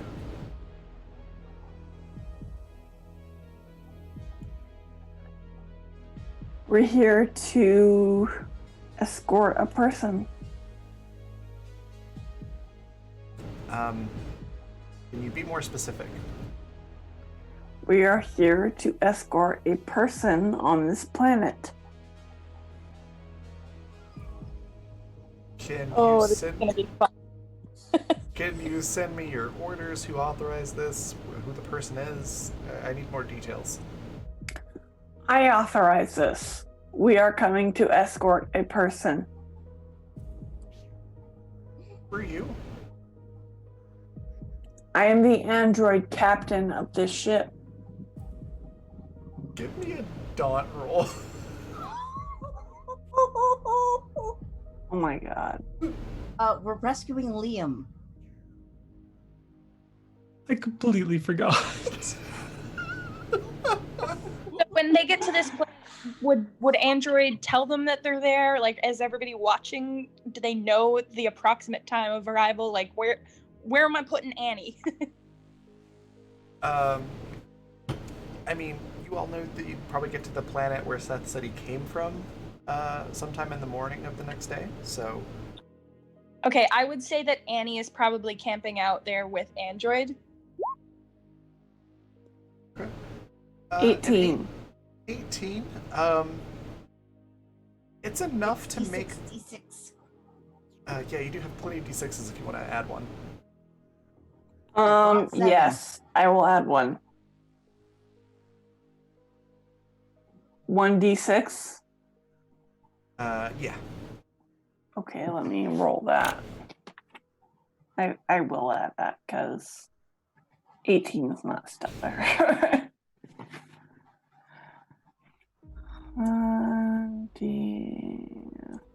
Oh, I know I'm gonna sleep well tonight because that was a bit of emotions.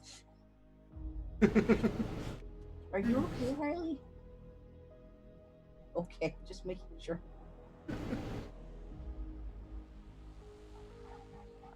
Yeah, no. It's a, 4, It's gonna take me a little so bit to it get would out. be 22? 22.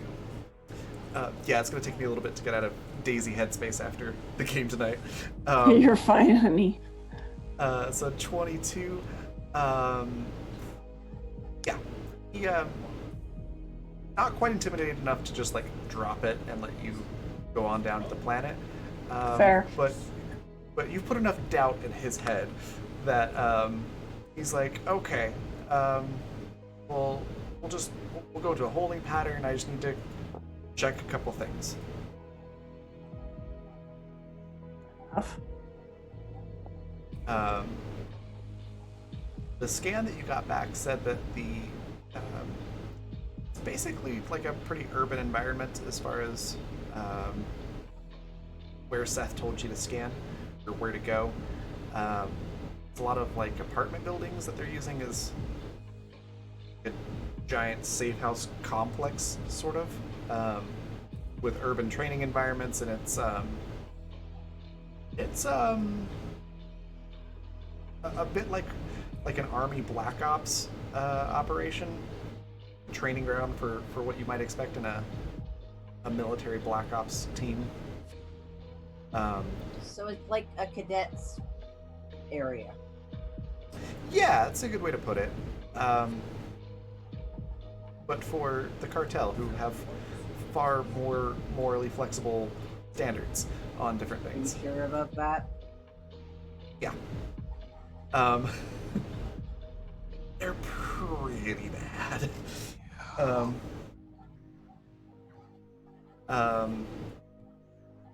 Is Seth nearby? Is Seth accessible? Yeah, he's on the ship. Okay. Just It's not on the imagining bridge. Seth is like a set of drawers. Yeah. Is Seth accessible? Do I have to move anything to get to Seth? Can't stand this. Like, just first order accountability. So I think, yeah, Sparky would come up to the bridge. And seeing Seth up there and seeing that we're not quite in like docking position, like, Seth, are you helping out with this? Are you putting on a show? I mean, Rip knows I failed, so like if I talk to anybody, it's probably better they don't know I'm here. Okay. But I mean, this is the place. I don't really know how to get in. I just know how to get out. Okay, so are you gonna stay on the ship or are you gonna come with us? Figured I could put on like some sort of disguise and so they don't like see my face and stuff. Okay, how about you and I go do disguises? Because like I'll also.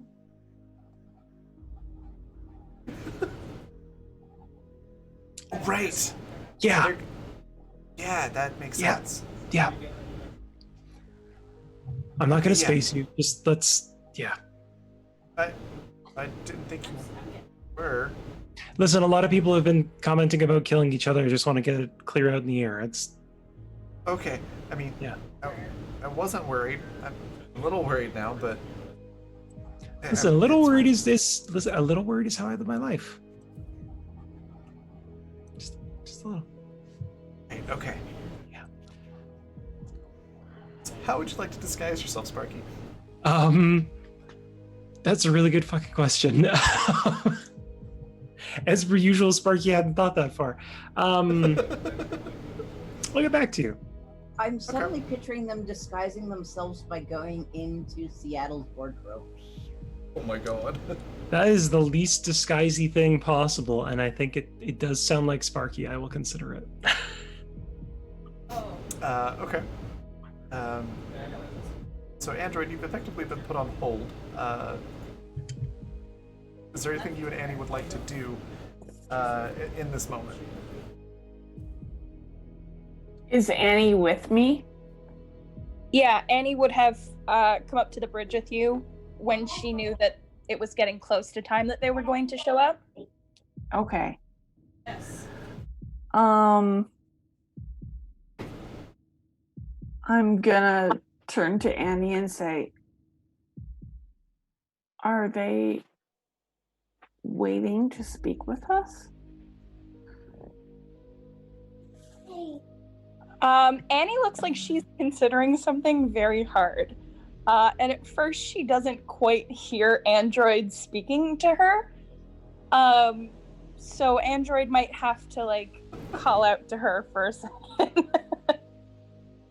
God. I just now saw what you were saying in chat about what you're thinking. You know what? It's so much fun when we're chaotic, so I'm gonna do it. So did we put them on hold or did they put us on hold? They put you on hold.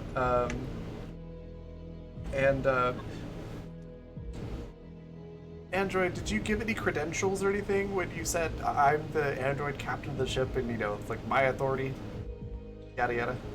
I mean, I didn't really get a chance to, but yeah, I said I'm a captain of the ship. I'm here to whatever. I'm not sure what I said. I'm here to do. I wish to dock here. Is Annie able to send off like a little ping to them to just like a little notification that she would like to speak to someone? Like, hello, sure. Please talk to me. Yeah, sure. So as you ping them, they come back and they go, I'm sorry, we're just taking an extra moment trying to verify. Is this the Lagrange? Lagrange? Yes, this is a Lagrange.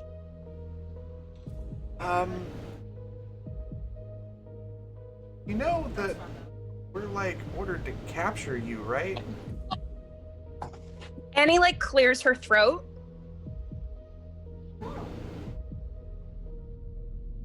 Okay. That is an interesting order you have for us. However, it does not match anything we have done. Annie holds out Android to stop her for a second. Okay. And plasters just the biggest smile on her face. And she she kind of steps towards Android to take over for a second. And while smiling this angelic just expression at this guy, she's like, those are awfully interesting orders. But what would you say if I had something for you that would make them a little less interesting and perhaps you more interested in what we have?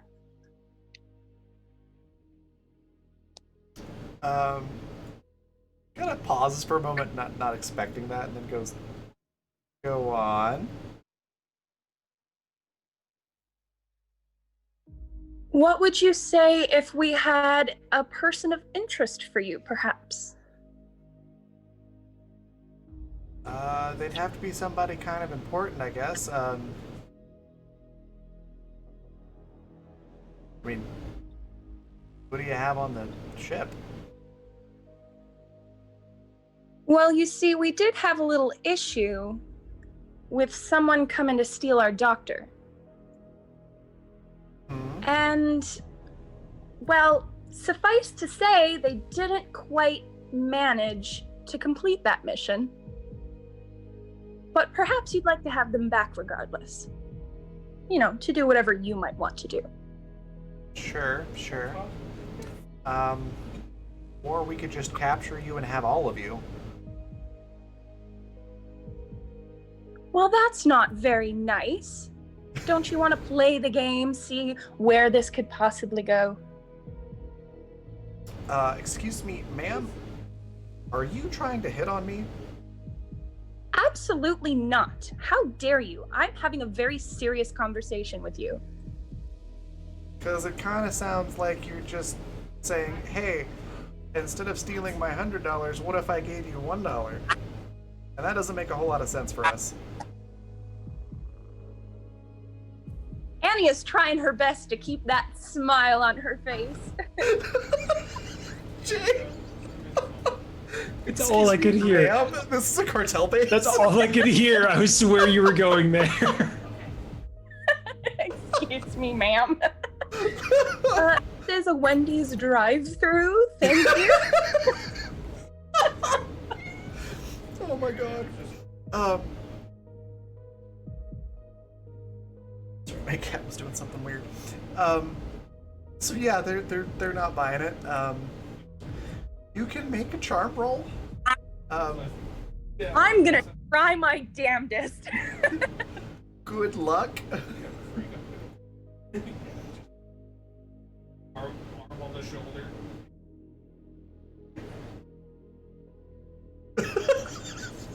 Alex.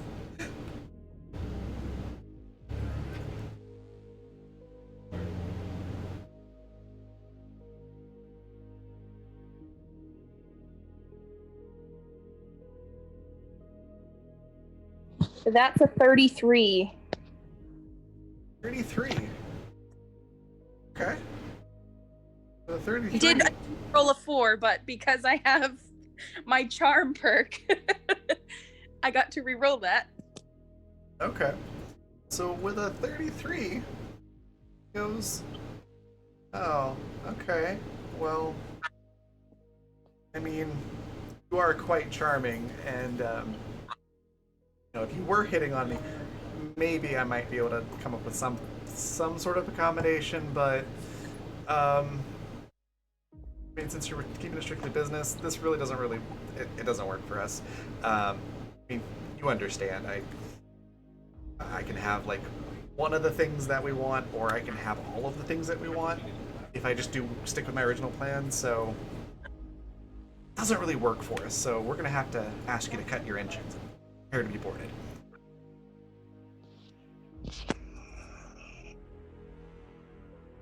You, sir, are a royal jackass. And she ends the call.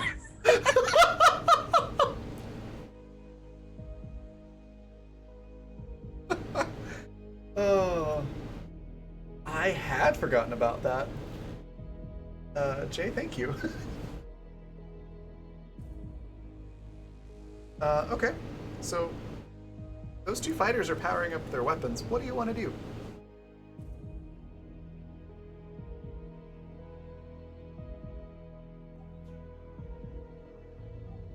Anyone?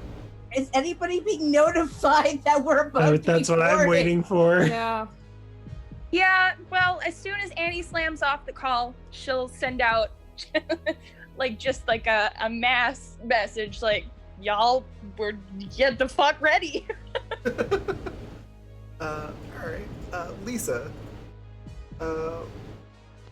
what'd you like to do here? Do you want to power down your engines and prepare to be boarded, or do you want to run and fight?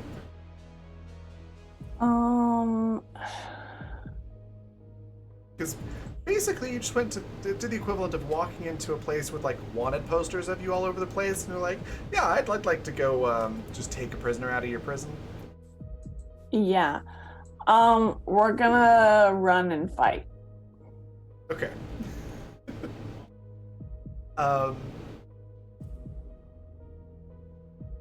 me a technical engineering roll, and you can use your android starship stuff to All effectively pilot out of here.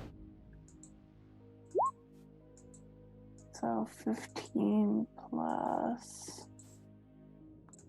So 21.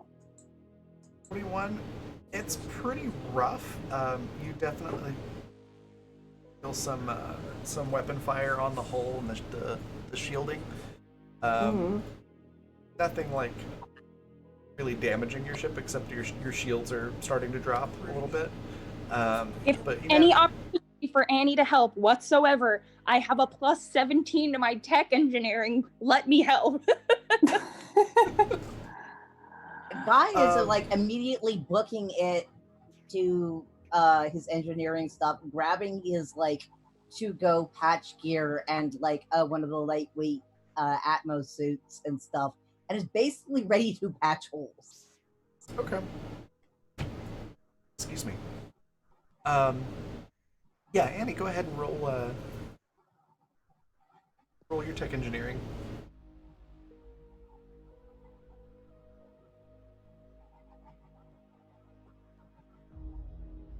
You guys.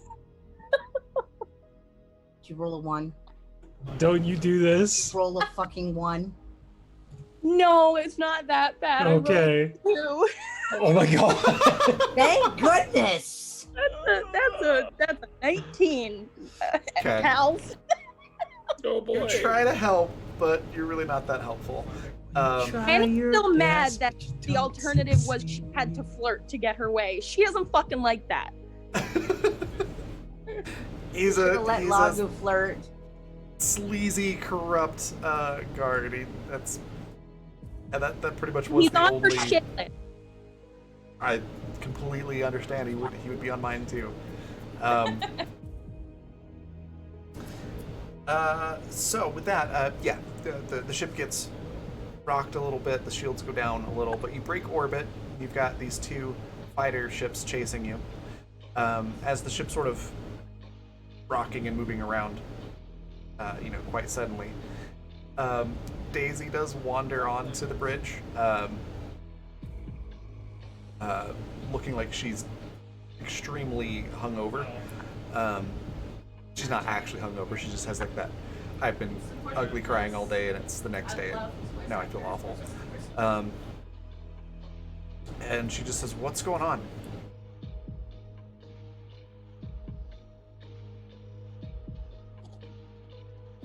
Did you say she was on the bridge? Yeah. We are being attacked by people who wish us captive. That sounds bad. Can I help?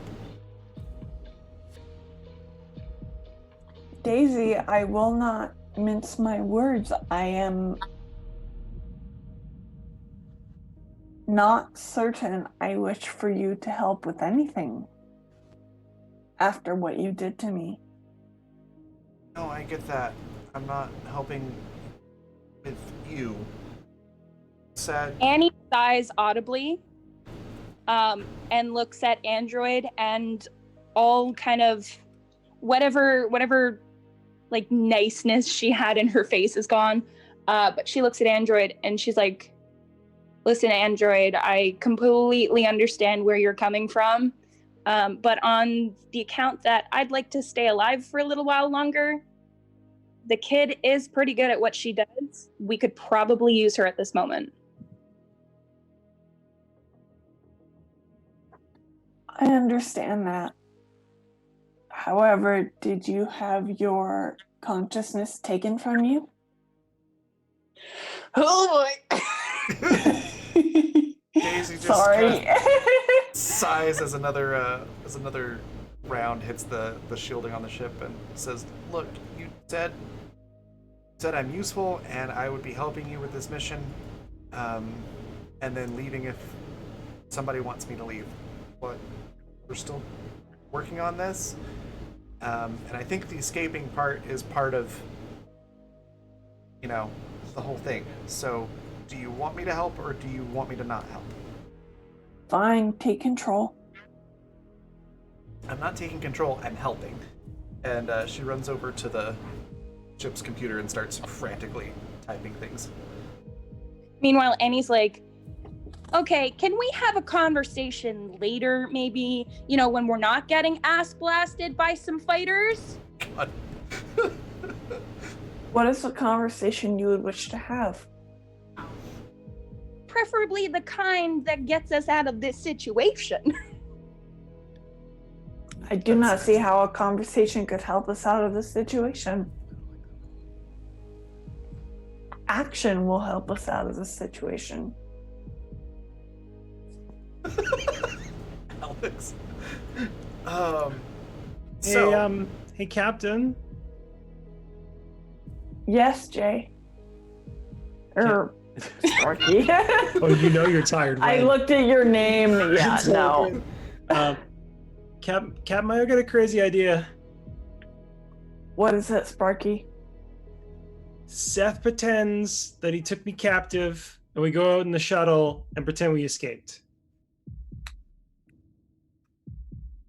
I suppose that could work. Might give you a bit of breathing room. I do not read. Types into the tablet, no one pilots that shuttle but me. Okay, well, you'd And have to get Seth- captured too. Seth comments like, that might work, but then you'd be captured. Okay, one problem at a time, Seth. That seems like a pretty important step. That's a later step. Also, Annie's Daisy... doing whatever she's doing on the bridge to help, but she takes a minute to respond, and she's like, no offense, Sparky, but your track record's not the greatest, pal. Past performance is not an indicator of future success. Statistically speaking, yes, it is. Annie's Seattle types, I could make a bomb. no. I was about to say, How am I Daisy yells out supposed- no.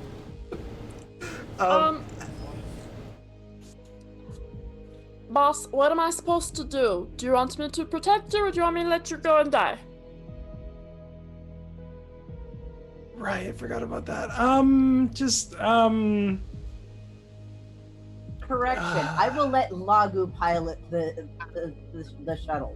Good God. How would Lagu factor into As you? you're, Just good. as you're having this conversation, Daisy rolled a 42 on tech engineering. So the ship suddenly lurches forward, like at twice the speed that you were going. And Daisy goes, sorry, I hate to interrupt this conversation, but I just gave us double speed. Dad, you may want to go to the engine room and make sure it doesn't overheat. Seattle's gonna go into the fucking engine room to make sure we don't explode. Okay. Fighters are starting to have some trouble keeping up, but you still see some gunshots, or ship weapon fire. Can I do some Going across adjustments your in bow. the engine to give us some extra speed without them exploding? You can certainly try. The ship's pretty much way past red line, as it is. Okay, what do I engineering mechanical? Yeah. So from your end, it'll be mechanical. And can I use my engineering tools instruments? Yes. That's +6. What I kind of envision you trying to do is like 36. MacGyvering. Awesome. So yeah, you're able to like MacGyver a supplemental cooling system. It's gonna fall apart like as soon as this chase is over, but it'll last Basically, long enough I'm to get you out nitro of there. boosting us. I am nitro boosting us for a Yeah. little while. Very short period. It works well with what Daisy did, and you get even more speed. If anybody's looking like at the ship stat readouts, if it was a car, the needle would be firmly pressed against the far end in the red line. It's like definitely way past recommended stats or operation for the engine. Loggy, you've never gone this fast in this ship. Maybe now you can outrun the unicorns. Oh my god. But yeah, you get far enough away that you can jump to FTL without being followed. If you would like to do that.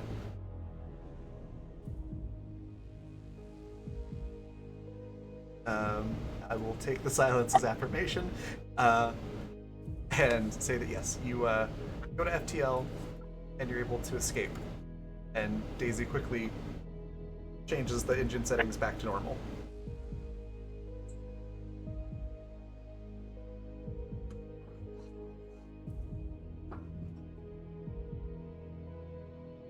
So you got away. Now what do you want to do?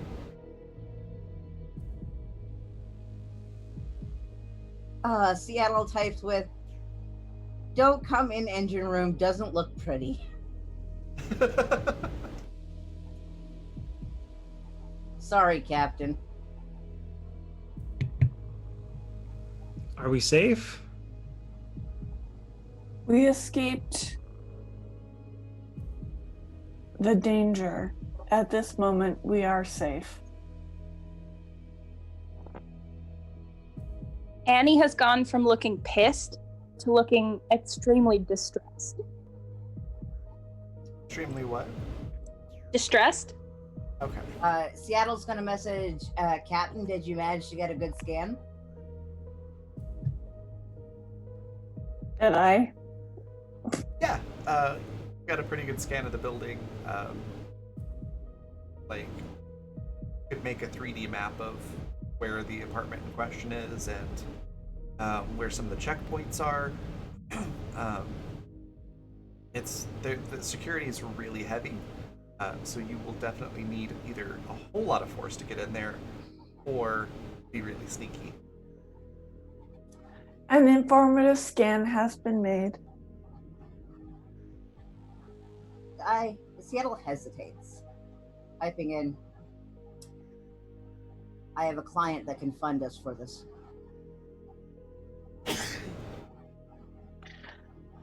What sort of client are you talking about? Someone just as interested in making sure this gets done.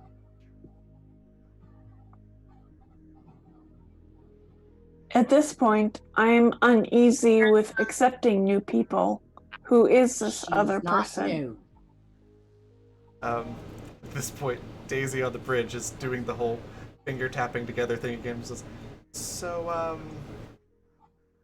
I'd like to help."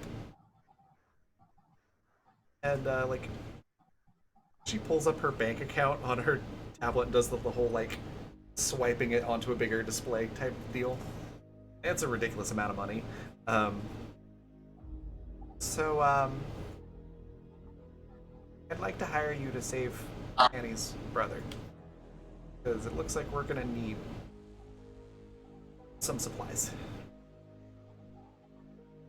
I think that's where the season. That is such a good drop for next season. Oh, Dang it, man. I had such a good reply. Damn it. Oh, reply. You could say the reply. You want me to say the reply? Yes. Yeah. Then why don't you just take me over and do as you wish? Oh my god. Jay's losing their mind. Good God.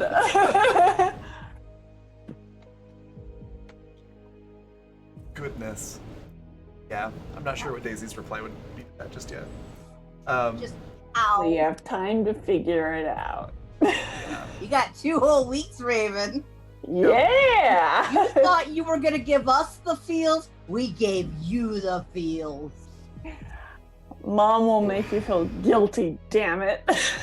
Seriously, I feel like for I've an emotionless being, God, Android is very, very good at guilt.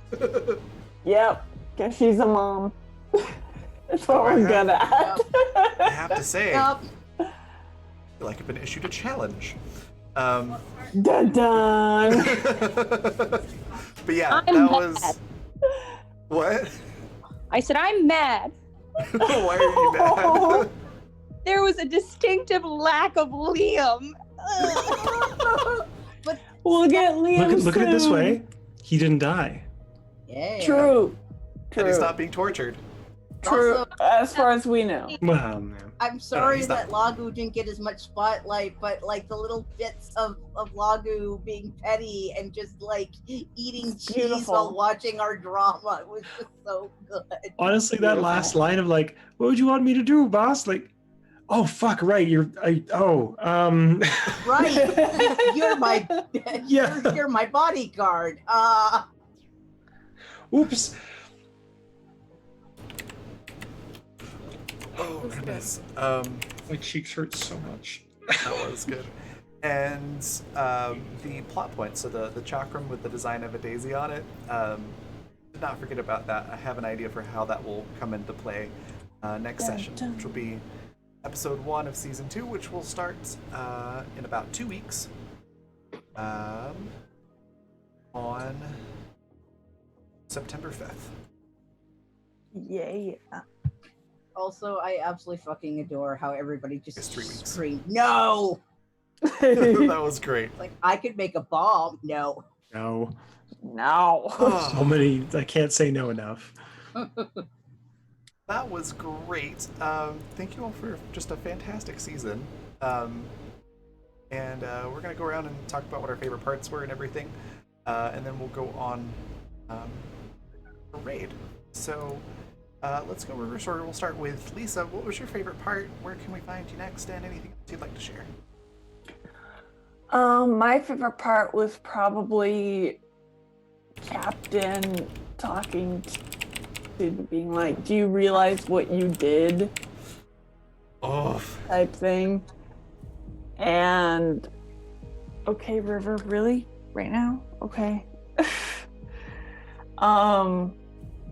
But yeah, that was probably my favorite part. And as for where I'll be here next week. And my cat's tail is in my face. Okay. yeah. Well, on the 5th. Next week we won't have any Oh streams. yeah, not next week. It'll be like 2 weeks. Yeah, I'm doing we're doing a 2-week break to give me time to prep for the next season and have a little bit of a break for me. And then the new season will start with Hunters of Calamity 2 on September 1st. So the next Animus show will be September 5th. So Okay, yeah. technically I'll 3 be weeks. here. Yeah, It I'll will be for here my birthday. whenever Oh, the cool. next series comes up. Awesome. Next we've got Riley. What was your favorite part? Where can we find you next? And anything else you'd like to share? My favorite part, I really loved seeing each individual crew member's reaction to Daisy's like, boom, I did this to you and I wanted you to kill each other. Like, just all of that, like all of the emotions that came up, and it was beautiful. So I loved all of that. You can find me next season on Wednesdays and Saturdays here for Animus, and then on Wednesdays for the Exodus campaign. Exciting. Yeah. Awesome. And then speaking of Exodus, Vanessa, what was your favorite part? Where can we find you next? And anything else you'd like to share? Like, say, this new awesome show that you're doing next season. Perhaps. My favorite part, I think, as many the good parts were, definitely Lagu going to the corner, but then halfway realizing that they were going to need a snack and taking the cheese. Just being like, nah, fuck this, I need cheese. Wait, there's gonna be drama. You always have to be eating when there's drama, you know?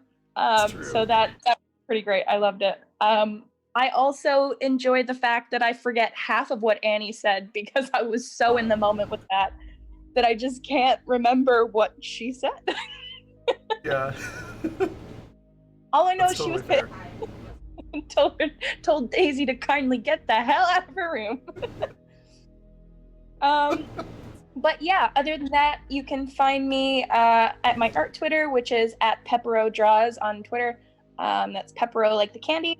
I will pop my links up there, as well as my coffee page. But next season, I will be running my own game on Wednesday evenings. It's called Exodus, the Sunken City, and it is inspired by and based off Bioshock. So our players are gonna have to find their way through the city and hopefully stay alive and get to experience some real messed up shit. It's gonna be exciting, and I'm Yeah. playing someone of very with a very flexible morality. Put it that way. It's gonna be fun. Yeah, I'm basically playing a villain who's not actually the big bad guy. It's gonna be so much fun. I've never really done that as a player. I've only ever done that as a GM, so it's gonna be great. Next we've got Alex. What was your favorite part? Where can we find you next? Anything else you'd like to share? Fuck. Honestly, the conversation between Annie and Daisy at the beginning just kind of really set the mood for today's. This is going to be one of those ones where, boy, I'm really glad I have like a brownie cake in the fridge to have for breakfast tomorrow, because I'm gonna need it. There's definitely going to be a need for aftercare on this episode. It's one of those ones that it wasn't the funny episodes. Eat your feelings. This was all the feels episode. Also, like, just sneaking in, oh my god, the amount of stuff, like, you paid attention to my, like, silly rambles when I was like, and this little detail is something I'd like to include. This little detail, and, like, just the sheer amount Seattle is making Daisy cry by just being Seattle. That was great. I love that. Also, massive paternal feels. But also being like, no, you fucked up, kid, and you may never be forgiven, and that's okay. Yeah. They have a right not to forgive you right now. Or ever. Especially the captain. You don't get to touch the captain.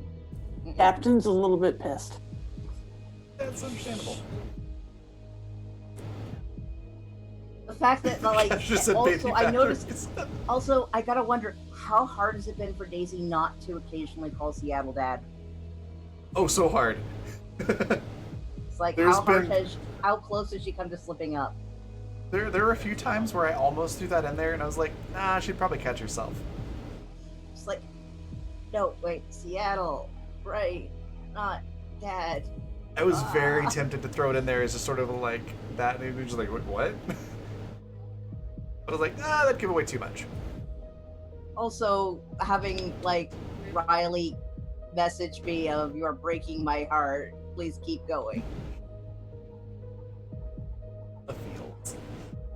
You can find me here on Tuesday for the penultimate game of Water. Finale. Where I will be Jade. What?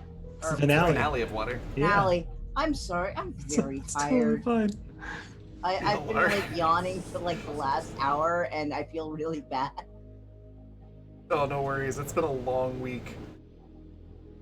And this game has been, like, awesome. Like, I am so excited we get to come back next season, and we get to explore more now that our characters are kind of solidifying whether or not they're going to take this chance at a completely new life or not.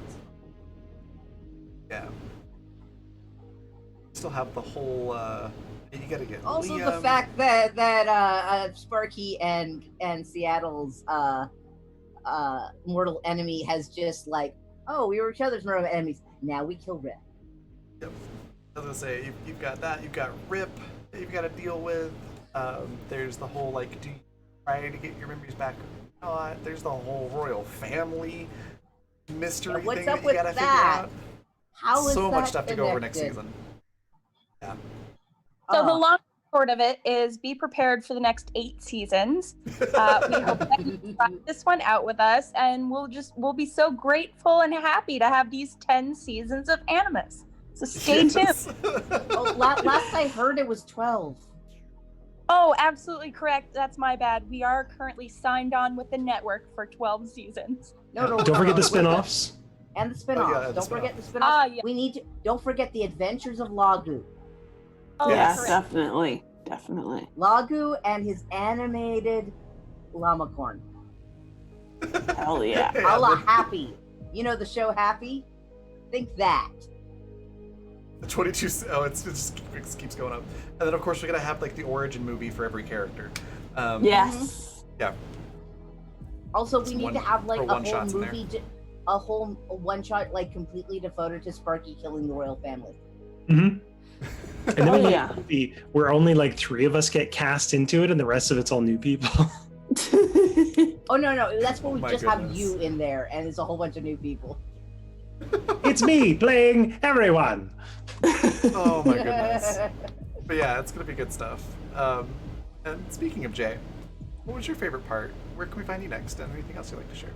Oh god. Favorite part. Oh, this was so hard earlier, and it's just as hard now.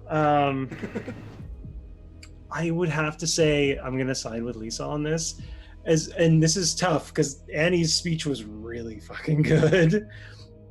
But I think the brevity of it, of like, you completely cut away any consent I had. That was just brutal. And you handled it so well for a character that has almost no emotional like output whatsoever. It was just, it's beautiful. But that said, also Annie's reaction to everything was top fucking notch. And Lagu and Seattle also were just like, I'm just happy to be here. I'm just happy with this. It's good. I'm exhausted. I'm Jay. You can find me on Twitter and Twitch at AlienJays. Where you can find me next is also on Tuesday at 7 p.m. Mountain Time with Alex for the finale of Water, where we will probably all die. It'll be fine. Susie's gonna survive. She has a plan for how to deal with the aliens. See, that's why it's She has- probably. She see the Macrogar. They like metal.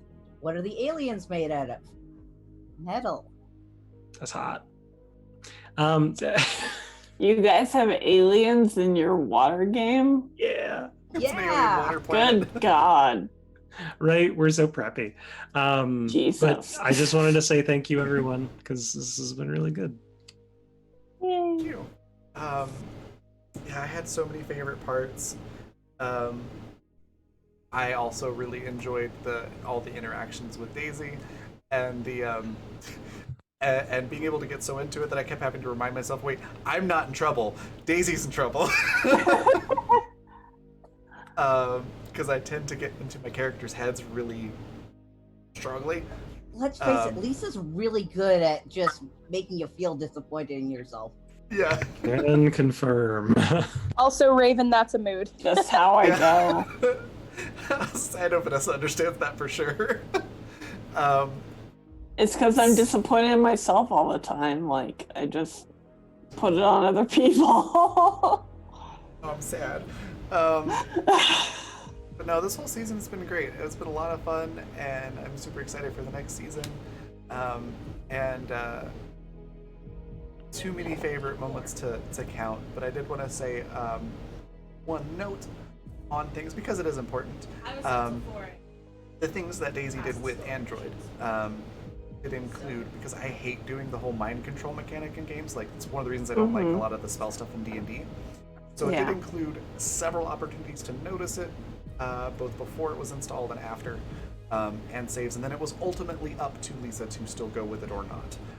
So I did want to make that clear that consent is very important. And mechanically speaking, it was entirely up to Lisa if that goes through or not. So even though I admit that's part of the reason why I'm having like Seattle be like, no, we are going to sit down and talk to you about fucking consent.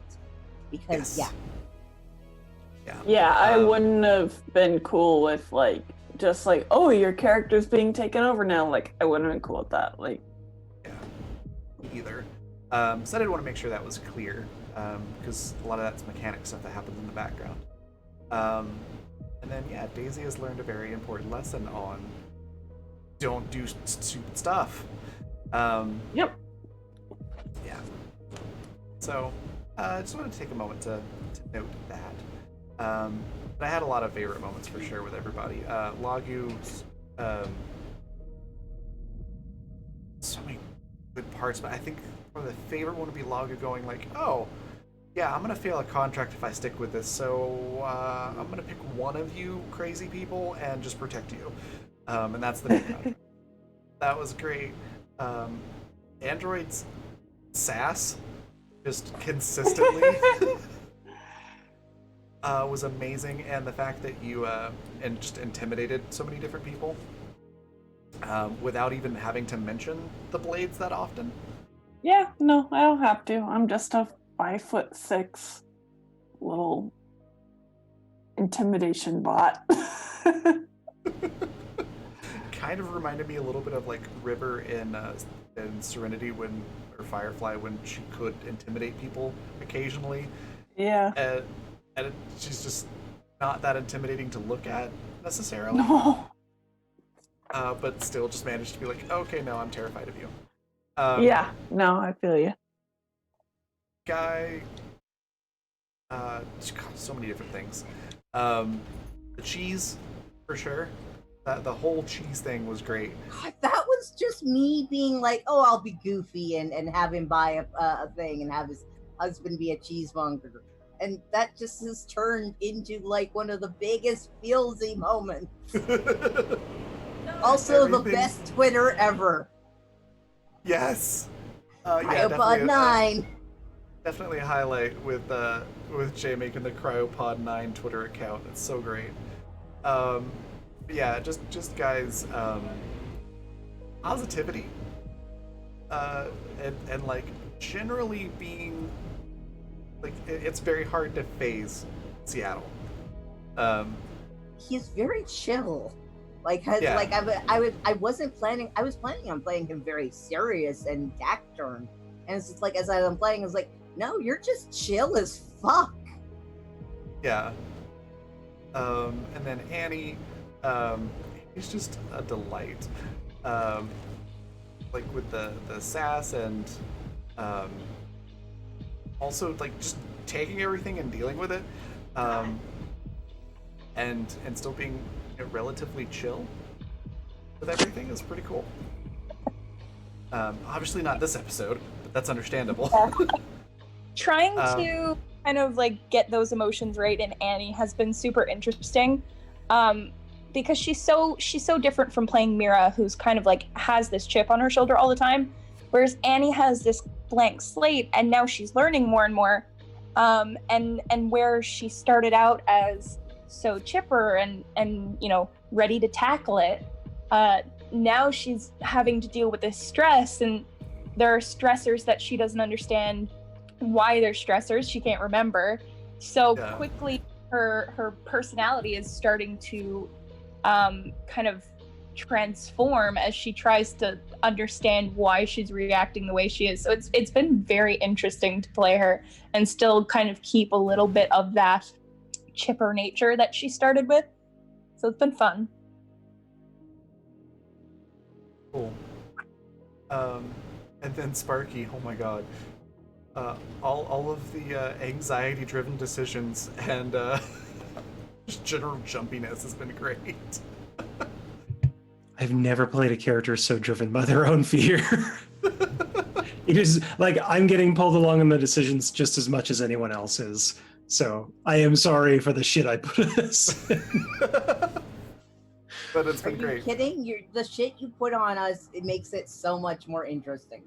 Oh, and yeah. like honestly, Sparky is I honestly fucking love the friendship that Seattle and Sparky have like slowly but surely built, where they really do trust each other completely at this point. Yeah. The Sparky Seattle shenanigans are also just incredible. like combined shenanigans. Yeah. So yeah, I think that's everything. Sorry, Mom, we need you to pick us up off the planet. We there was a bomb and we're out of fuel. Oh. And with that, I think that's everything. So, a quick mention again to sponsors: Fundamental RPG, which this system runs on, or this game runs on rather, and Grinding Coffee Company. Go to grindingcoffee.co. Use the code RAVEN, RAVVYN. You can get 13% off your order. You can find me next Monday at 7 p.m. Mountain Daylight Time for the Empires and Epitaphs finale, and then again Tuesday for those shows that we are already talking about. Also, real quick, I wanted to let you all know. So the room that was decorated with the Welcome Home Daisy, she got a really good roll to do that herself very quickly before anybody went in there. So Oh my god, she did it to fuck with our What? it was yeah, it was like, crap, I need to make this look convincing. The real monster was among us the whole time. That's So, dirty. That's dirty. Yeah, she was she came out determined to kill you all, and then was like, wait a minute, you're different now. Wait a minute, I love Really all of you now. You're my family now. Oh no. Oh no. Wait a minute, you're a murder bot. Oh god. Oh right, you. Yeah. Yeah. What's that, Vanessa? I said it really sounded like Jay said, "Not among us, but in my ass." The real The real monster was in my ass the whole time. The whole time. Get back in Oh, there, you I have scoundrel. taken some monster shits before. Oh my god. Same. On that note, we're gonna go on a raid. Our raid call is you thought you would give us feels, we give you feels. And we're gonna go raid Polish Scripted, who's currently streaming a Bard Day It's to Die. D&D. High Seas, High Jinx. Pretty fun. If you're not familiar with Polished, she did 2 amazing shows on this channel this past season. Where Things Go South, she gemmed that, and then was in Void Cavalcade as a player.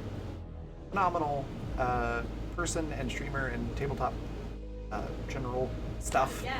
My brain's fried.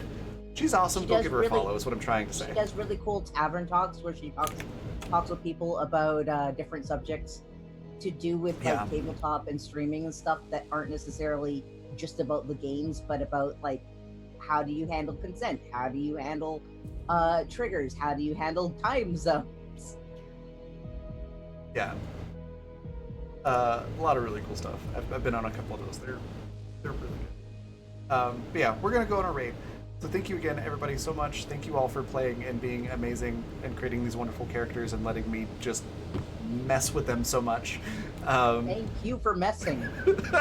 No problem. And thank you to everybody who watched and donated and all that. Thank you so much.